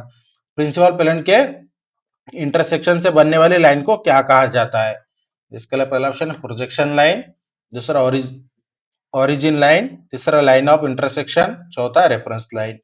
तो जो क्वेश्चन में पूछा गया था कि प्रिंसिपल प्लेन्स के इंटरसेक्शन से बनने वाली लाइन को क्या कहा जाता है, तो इसका आंसर है option number D, reference line. Question, the negative horizontal plane and positive horizontal plane make रेक्टस्थान angle with each other. Negative horizontal plane और पॉजिटिव हॉरिजॉन्टल प्लेन एक दूसरे के साथ रेक्टस्थान एंगल बनाते हैं, जिसके लिए पहला ऑप्शन है 90 डिग्री, दूसरा 180 डिग्री, तीसरा 120 डिग्री, चौथा 270 डिग्री। तो जो क्वेश्चन में पूछा गया था कि नेगेटिव हॉरिजॉन्टल प्लेन और पॉजिटिव हॉरिजॉन्टल प्लेन एक दूसरे के साथ रिक्त स्थान एंगल बनाते हैं, तो इसका आंसर है option number B, 180 degree. Question, in first angle projection the रिक्त स्थान लाइन बिटवीन रिक्त स्थान एंड रिक्त स्थान। तो क्वेश्चन में जो पूछा गया था कि फर्स्ट एंगल प्रोजेक्शन में रिक्त स्थान और रिक्त स्थान के बीच स्थित होता है, जिसके लिए पहला ऑप्शन है ऑब्जेक्ट, प्रोजेक्शन प्लेन और ऑब्जर्वर, दूसरा प्रोजेक्शन प्लेन, ऑब्जेक्ट, ऑब्जर्वर, तीसरा reference line, side view, front view, चौथा reference line, left side view, right side view. तो क्वेश्चन में जो पूछा गया था कि फर्स्ट एंगल प्रोजेक्शन में रिक्त स्थान और रिक्त स्थान के बीच स्थित होता है, तो इसका आंसर है option number A, first angle projection में ऑब्जेक्ट, प्रोजेक्शन प्लेन और ऑब्जर्वर के बीच होता है। Question, in first angle projection the position of front view and top view are रिक्त स्थान। फर्स्ट एंगल प्रोजेक्शन में फ्रंट व्यू और टॉप व्यू की स्थिति क्या होती है? जिसके लिए पहला ऑप्शन है top view lies above the front view, मतलब टॉप व्यू फ्रंट व्यू के ऊपर होता है। दूसरा front view lies above the top view, मतलब फ्रंट व्यू टॉप व्यू के ऊपर होता है। तीसरा front view lies left side of top view, मतलब फ्रंट व्यू टॉप व्यू के बाई ओर होता है। चौथा top view lies left side of front view, मतलब टॉप व्यू फ्रंट व्यू के बाई ओर होता है। तो जो क्वेश्चन में पूछा गया था कि फर्स्ट एंगल प्रोजेक्शन में फ्रंट व्यू और टॉप व्यू की स्थिति क्या होती है, तो इसका आंसर है option number B, front view lies above the top view, मतलब फ्रंट व्यू टॉप व्यू के ऊपर होता है। Question, the position of right side view and front view of the object kept in first quadrant and draw in first angle projection are. First angle quadrant पे रखी वस्तु के लिए first angle projection में राइट साइड व्यू और front view की स्थिति क्या होती है? जिसके लिए पहला ऑप्शन है right side view is on the right side of front view, मतलब right side view front view के दाईं ओर होता है। दूसरा right side view is on the left side of front view, मतलब right side view front view के बाई ओर होता है। तीसरा right side view is above the front view, मतलब right side view front view के ऊपर होता है। या फिर चौथा, right side view is below the front view, मतलब right side view front view के नीचे होता है। तो हमें क्वेश्चन में जो पूछा गया था कि फर्स्ट क्वाड्रेंट में रखी वस्तु के लिए फर्स्ट एंगल प्रोजेक्शन में राइट साइड व्यू और फर्स्ट फ्रंट व्यू की स्थिति क्या होती है, तो इसका आंसर है option number B, right side view is on the left side of front view, मतलब राइट साइड की व्यू फ्रंट व्यू के बाई ओर होता है। फर्स्ट एंगल में साइड चेंज होते हैं, अगर राइट साइड है तो लेफ्ट साइड में ड्रॉ करते हैं, लेफ्ट साइड है तो राइट साइड में ड्रॉ करते हैं फर्स्ट एंगल प्रोजेक्शन में। The position of reference line and top view in first angle projection are रिक्त स्थान। फर्स्ट एंगल प्रोजेक्शन में रेफरेंस लाइन और टॉप व्यू की स्थिति क्या होती है? इसके लिए पहला ऑप्शन है reference line lies above the top view, मतलब रेफरेंस लाइन टॉप व्यू के ऊपर होती है। दूसरा, reference line lies below the top view, मतलब रेफरेंस लाइन टॉप व्यू के नीचे होती है। तीसरा, reference line lies left side of the top view, मतलब रेफरेंस लाइन टॉप व्यू के बाई ओर होती है।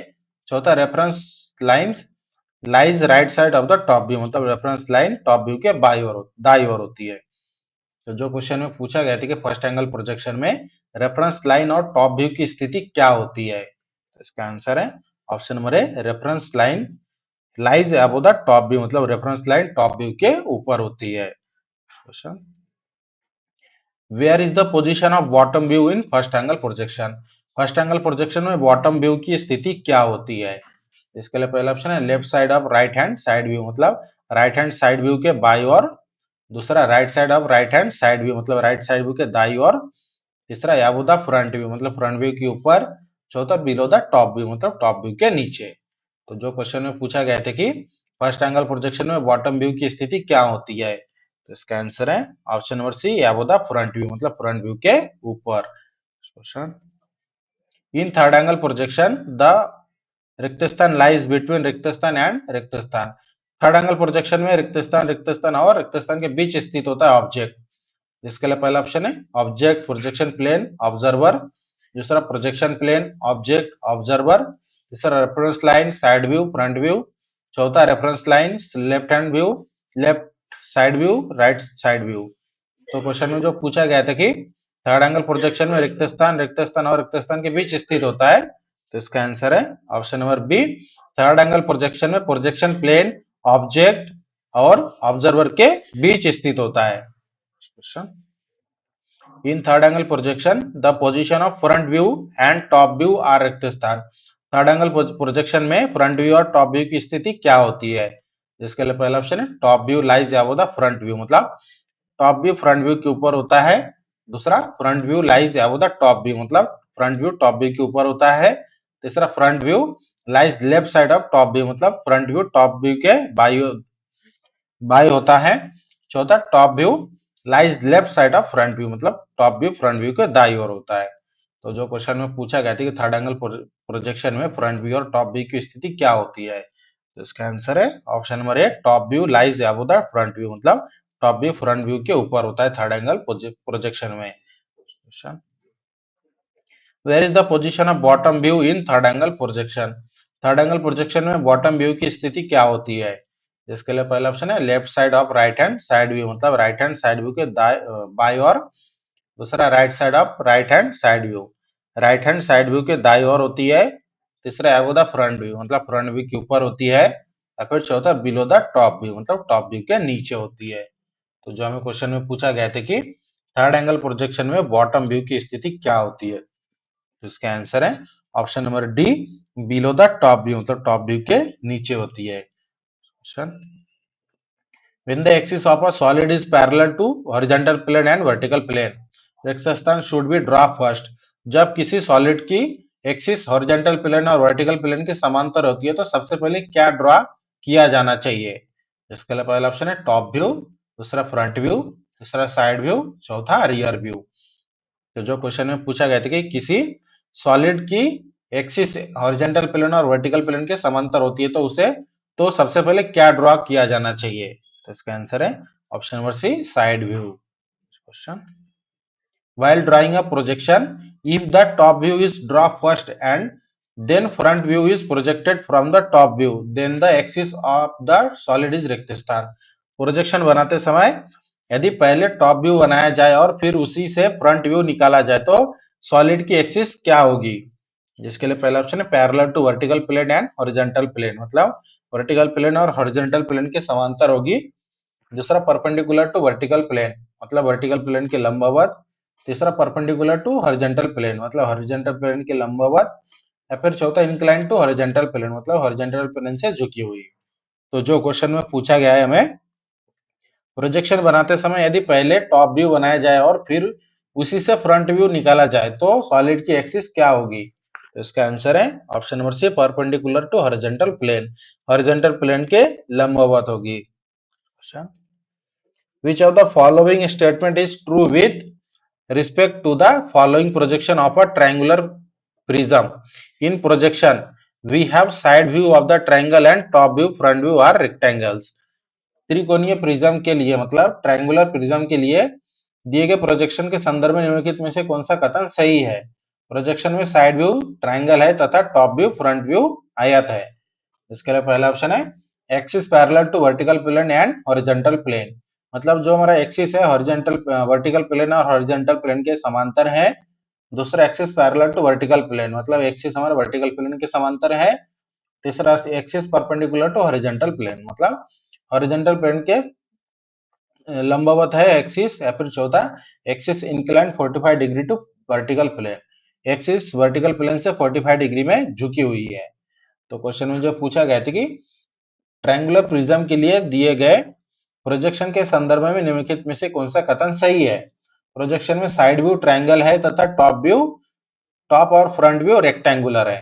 तो इसका आंसर है option number B, axis parallel to vertical plane, मतलब एक्सिस वर्टिकल प्लेन के समांतर है. Question, how many side does an equilateral triangle have? समबाहु त्रिभुज की कितनी भुजाएं होती है? इसके लिए पहला ऑप्शन है 2, दूसरा 3, तीसरा 4, चौथा 5. तो जो क्वेश्चन में पूछा गया था कि समबाहु त्रिभुज की कितनी भुजाएं होती है, तो इसका आंसर है ऑप्शन नंबर बी, 3 होती है. Which angle is form in a equilateral triangle? समबाहु त्रिभुज में कौन सा एंगल बनता है? इसके लिए पहला ऑप्शन है 45 डिग्री, दूसरा 60 डिग्री, तीसरा 90 डिग्री, चौथा 120 डिग्री. तो जो हमें क्वेश्चन में पूछा गया था कि समबाहु त्रिभुज में कौन सा एंगल बनता है, तो इसका आंसर है option number B, 60 degree. Which line is use to dimensioning? Dimensioning के लिए किस प्रकार के लाइन का उपयोग किया जाता है? जिसके लिए पहला ऑप्शन है थिक कंटिन्यूअस लाइन, दूसरा थिन कंटिन्यूअस लाइन, तीसरा डैश लाइन, चौथा चेन लाइन. तो जो क्वेश्चन में पूछा गया था कि डायमेंशनिंग के लिए किस प्रकार के लाइन का प्रयोग किया जाता है, तो इसका आंसर है option number B, thin continuous line. Arrowhead are used in dimensioning to show रिक्त स्थान? डायमेंशनिंग में एरोहेड का प्रयोग रिक्त स्थान दिखाने के लिए किया जाता है. जिसके लिए पहला ऑप्शन है सेंटर, दूसरा डायरेक्शन ऑफ व्यू, तीसरा एंड ऑफ डायमेंशनिंग लाइन, तीसरा सरफेस फिनिश. तो जो क्वेश्चन में पूछा गया था कि डायमेंशनिंग में एरोहेड का प्रयोग रिक्त स्थान दिखाने के लिए किया जाता है, तो इसका आंसर है option number C, end of dimension line, मतलब डायमेंशन लाइन का अंत दिखाने के लिए. Question, extension line are draw रिक्त स्थान to the dimension line? Extension line है डायमेंशन लाइन के रिक्त स्थान खींची जाती है. इसके लिए पहला ऑप्शन है पैरेलल, दूसरा इंक्लाइन, तीसरा परपेंडिकुलर, चौथा कर्व. तो जो क्वेश्चन में पूछा गया था कि एक्सटेंशन लाइन है डायमेंशन लाइन के रिक्त स्थान खींची जाती है, तो इसका आंसर है option number C, perpendicular. Question, position dimensioning is used to locate रिक्त स्थान? पोजीशन डायमेंशनिंग का उपयोग रिक्त स्थान की स्थिति बताने के लिए किया जाता है. जिसके लिए पहला ऑप्शन है शेप ऑफ ऑब्जेक्ट, दूसरा सरफेस फिनिश, तीसरा features like holes and slot, चौथा material type.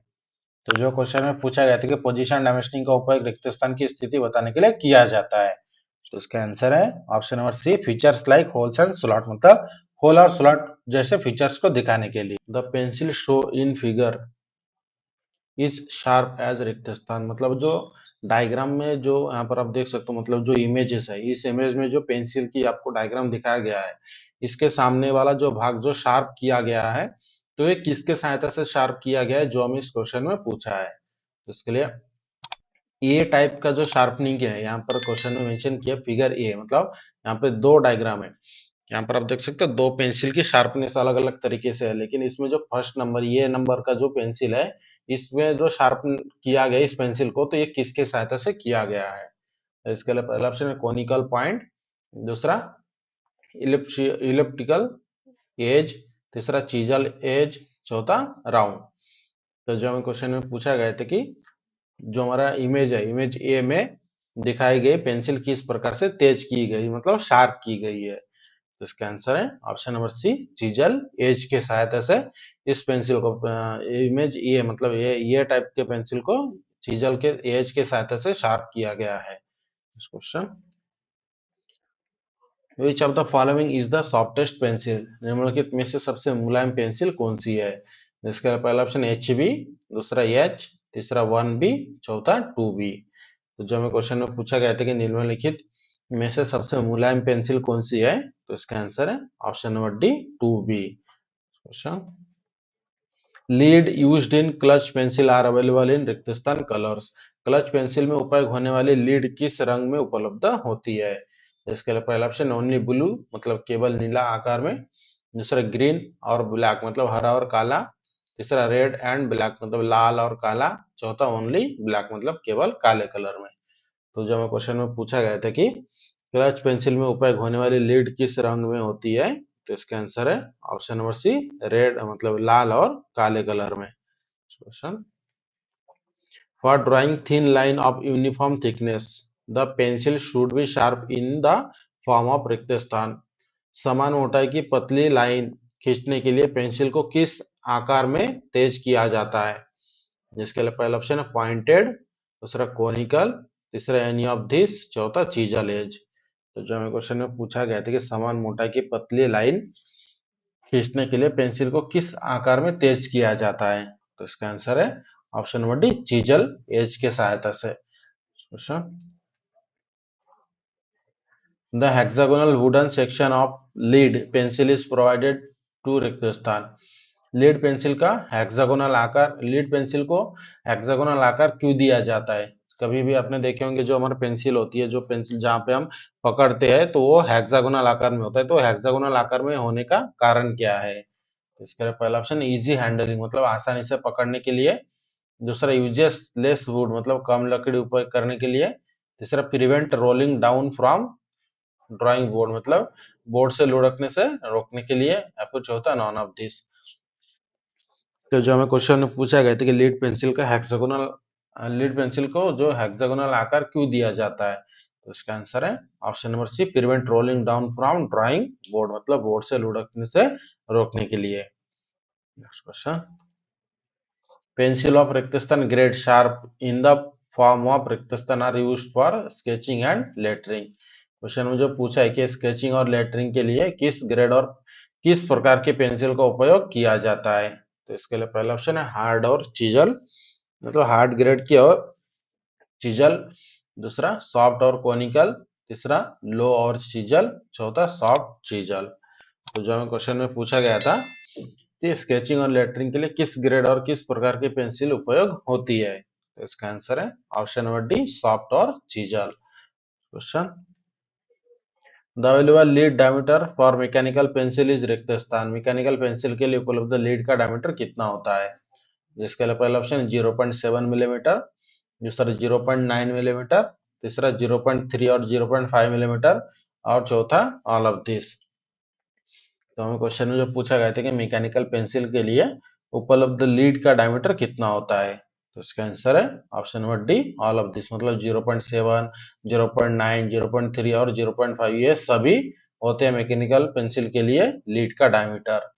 Question, what is the length of the short dashes of the centre line, centre line के छोटे डैश की लंबाई कितनी होती है? जिसके लिए पहला ऑप्शन है 3 से 5 मिलीमीटर, दूसरा 1.5 से 3 मिलीमीटर, तीसरा 1 mm से 2 mm, चौथा वह 2.5 से 3.5 मिलीमीटर। तो हमें जो क्वेश्चन में पूछा है कि जब हम centre line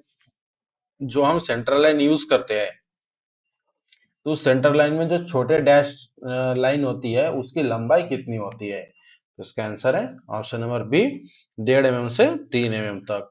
question, for drawing line of uniform thickness the pencil should be sharp in the form of रिक्तस्थान।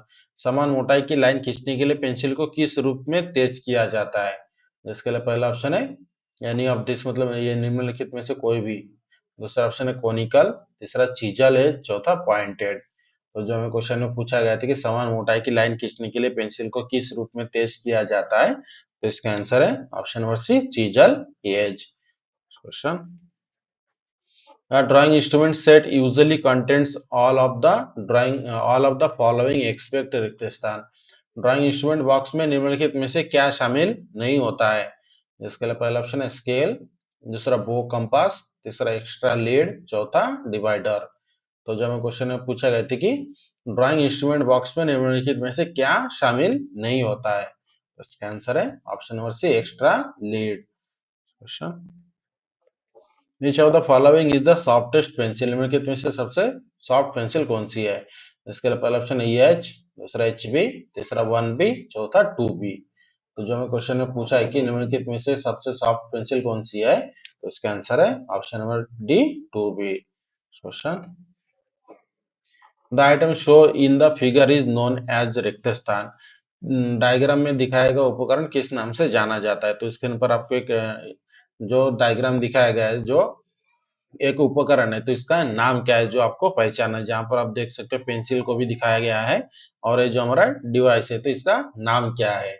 इसका लिए पहला ऑप्शन है सैंड पेपर ब्लॉक, दूसरा इरेजर, तीसरा रबर, चौथा इरेजिंग शेड। तो जो हमें इस क्वेश्चन में पूछा गया था कि डायग्राम में दिखाया गया जो डिवाइस है, इसका नाम क्या है, इसे क्या कहते हैं? तो इसका आंसर है ऑप्शन नंबर है सैंड पेपर ब्लॉक।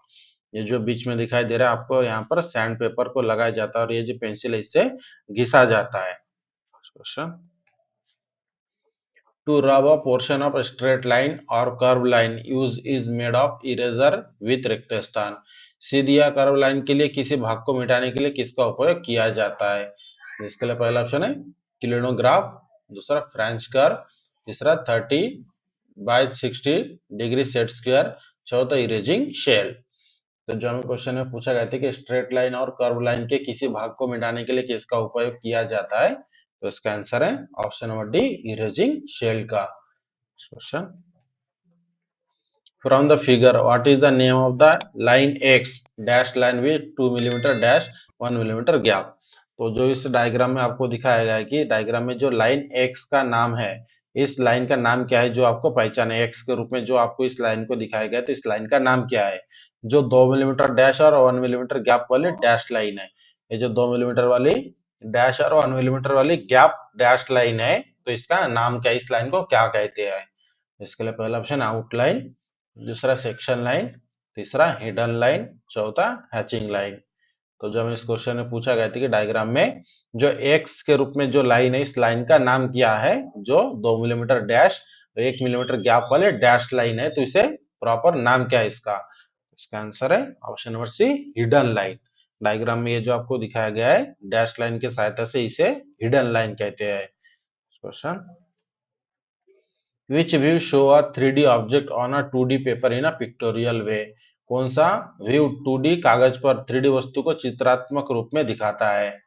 इसके लिए पहला ऑप्शन ऑर्थोग्राफिक व्यू, दूसरा आइसोमेट्रिक व्यू, तीसरा सेक्शनल व्यू, चौथा असेंबली व्यू।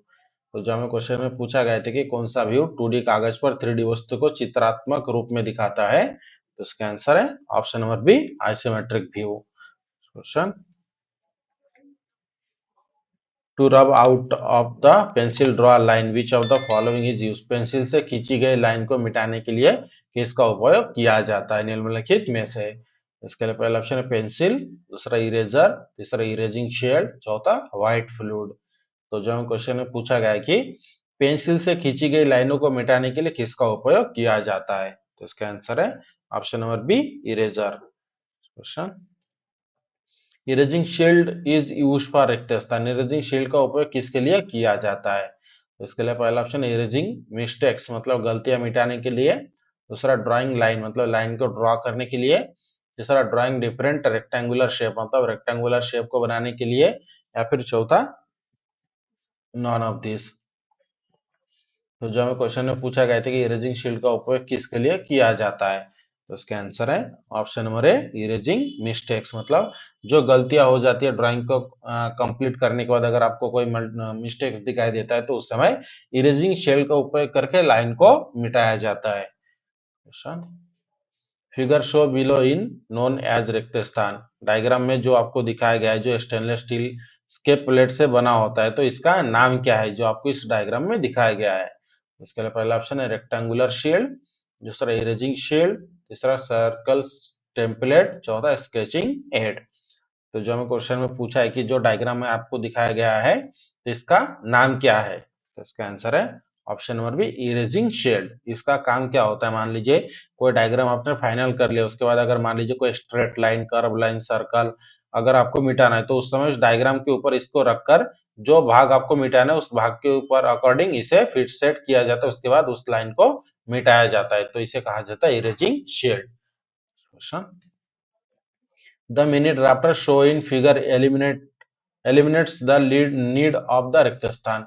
चित्र में दिखाया गया मिनी ड्राफ्टर किसकी आवश्यकता को समाप्त करता है? तो यहाँ पर आप देख सकते हो, ये जो हमारा मिनी ड्राफ्टर है, जहां पर आपको सभी पार्ट्स के नाम दिखाया गया है, drawing board, clamp, drawing sheet, parallel arm bars, blade with scale, adjustable protractor head. तो जो हमें इस क्वेश्चन में जो पूछा गया था कि जो डायग्राम में मिनी ड्राफ्टर दिखाया गया है, चित्र में दिखाया गया मिनी ड्राफ्टर किसकी आवश्यकता को समाप्त करता है, मतलब इसके उपयोग से हम किसकी आवश्यकता हमें नहीं पड़ती है? तो इसके लिए पहला ऑप्शन स्केल और सेट स्क्वायर, दूसरा टी स्क्वायर, तीसरा प्रोटेक्टर, चौथा ऑल ऑफ दिस। तो जो हम इस क्वेश्चन में पूछा गया था कि चित्र में दिखाया गया मिनी ड्राफ्टर किसकी आवश्यकता को समाप्त करता है, तो इसका आंसर है option number D, all of this. मतलब जब हम कोई मिनी ड्राफ्टर यूज करते हैं तो उसके बाद हमें scale, set square, T square, protractor की आवश्यकता नहीं पड़ती है, इसके ऊपर इसके अंदर ही सब कुछ होता है। Question, zoning area on the drawing sheet are. Drawing sheet पर जोनिंग एरिया कहाँ पर होते हैं, मतलब कैसे होते हैं? तो इसके लिए पहला ऑप्शन है स्क्वायर, मतलब चौकोन आकार में, दूसरा रेक्टेंगल्स आकार में, तीसरा रोम्बोस आकार में, या फिर चौथा इधर ऑफ दिस, मतलब निम्नलिखित में से कोई भी। तो जो हमें क्वेश्चन में पूछा गया था कि ड्राइंग शीट पर जोनिंग क्षेत्र कैसे होते हैं, तो इसका आंसर है option number B, rectangular shape में होते हैं। अच्छा, section line is usually represented by. Section line को सामान्यतः कैसे दर्शाया जाता है?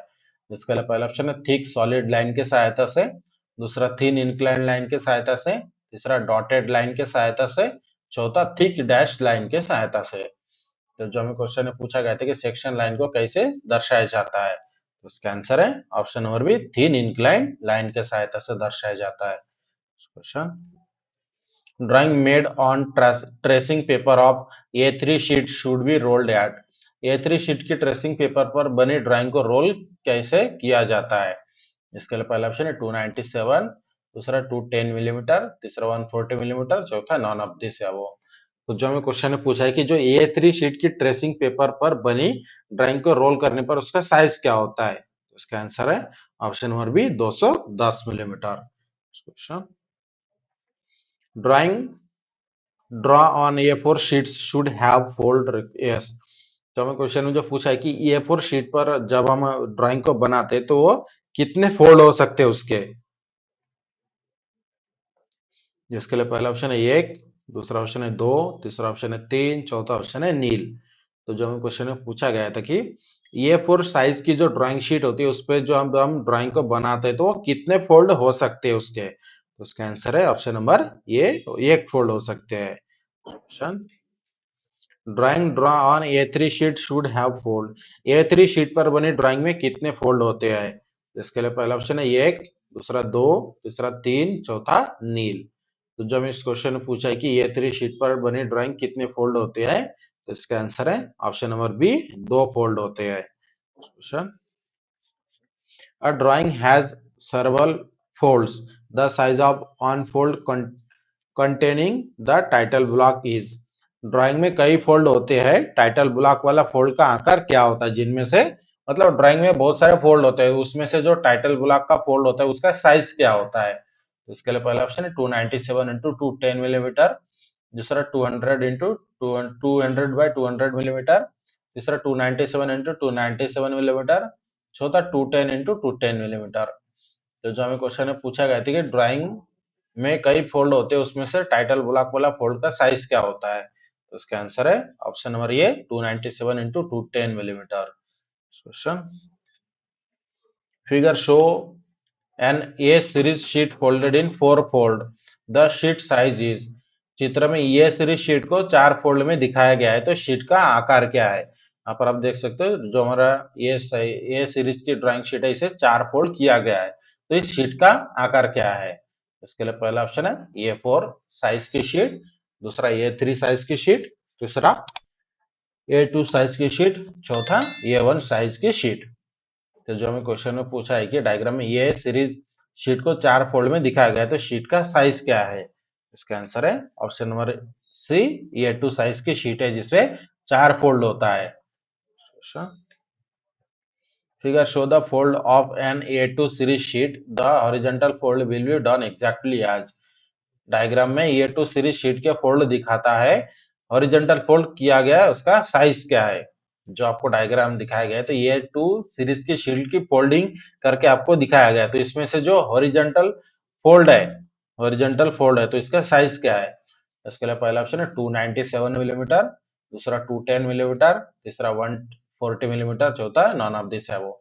तो ध्यान में रखें, जो हमारा ड्राइंग शीट होता है, ड्राइंग शीट पूरा स्टैंडर्ड के अनुसार होता है, उसके बाद उसमें जो अब हम फोल्ड करते हैं डायग्राम को ड्रॉ करने के बाद, उसका फोल्डिंग का भी स्टैंडर्ड साइज होता है, जिसके रिलेटेड अभी हम 2-3 क्वेश्चन आपको बता चुके हैं।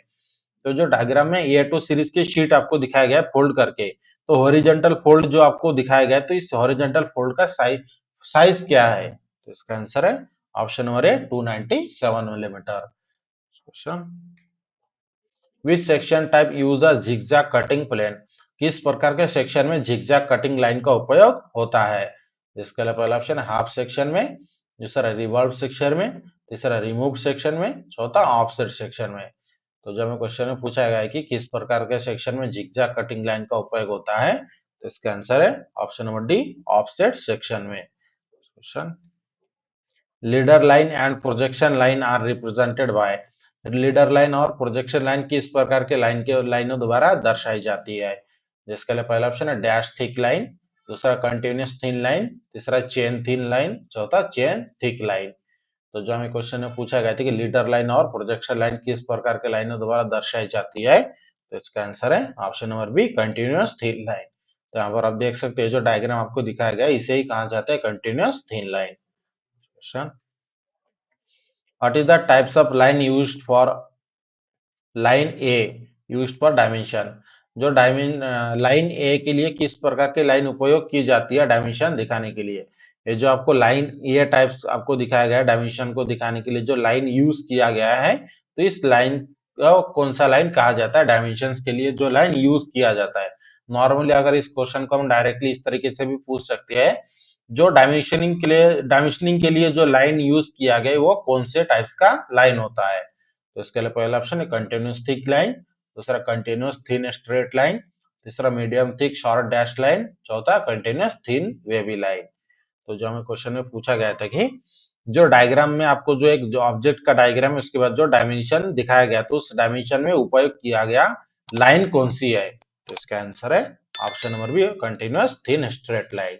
तो इस तरीके से आज के क्लास में हमने आपको इंपॉर्टेंट 30 क्वेश्चन सॉल्व करके दिया, जो हम डेली आपके हर एक क्लास में 30 इंपॉर्टेंट क्वेश्चन सॉल्व करके देते हैं।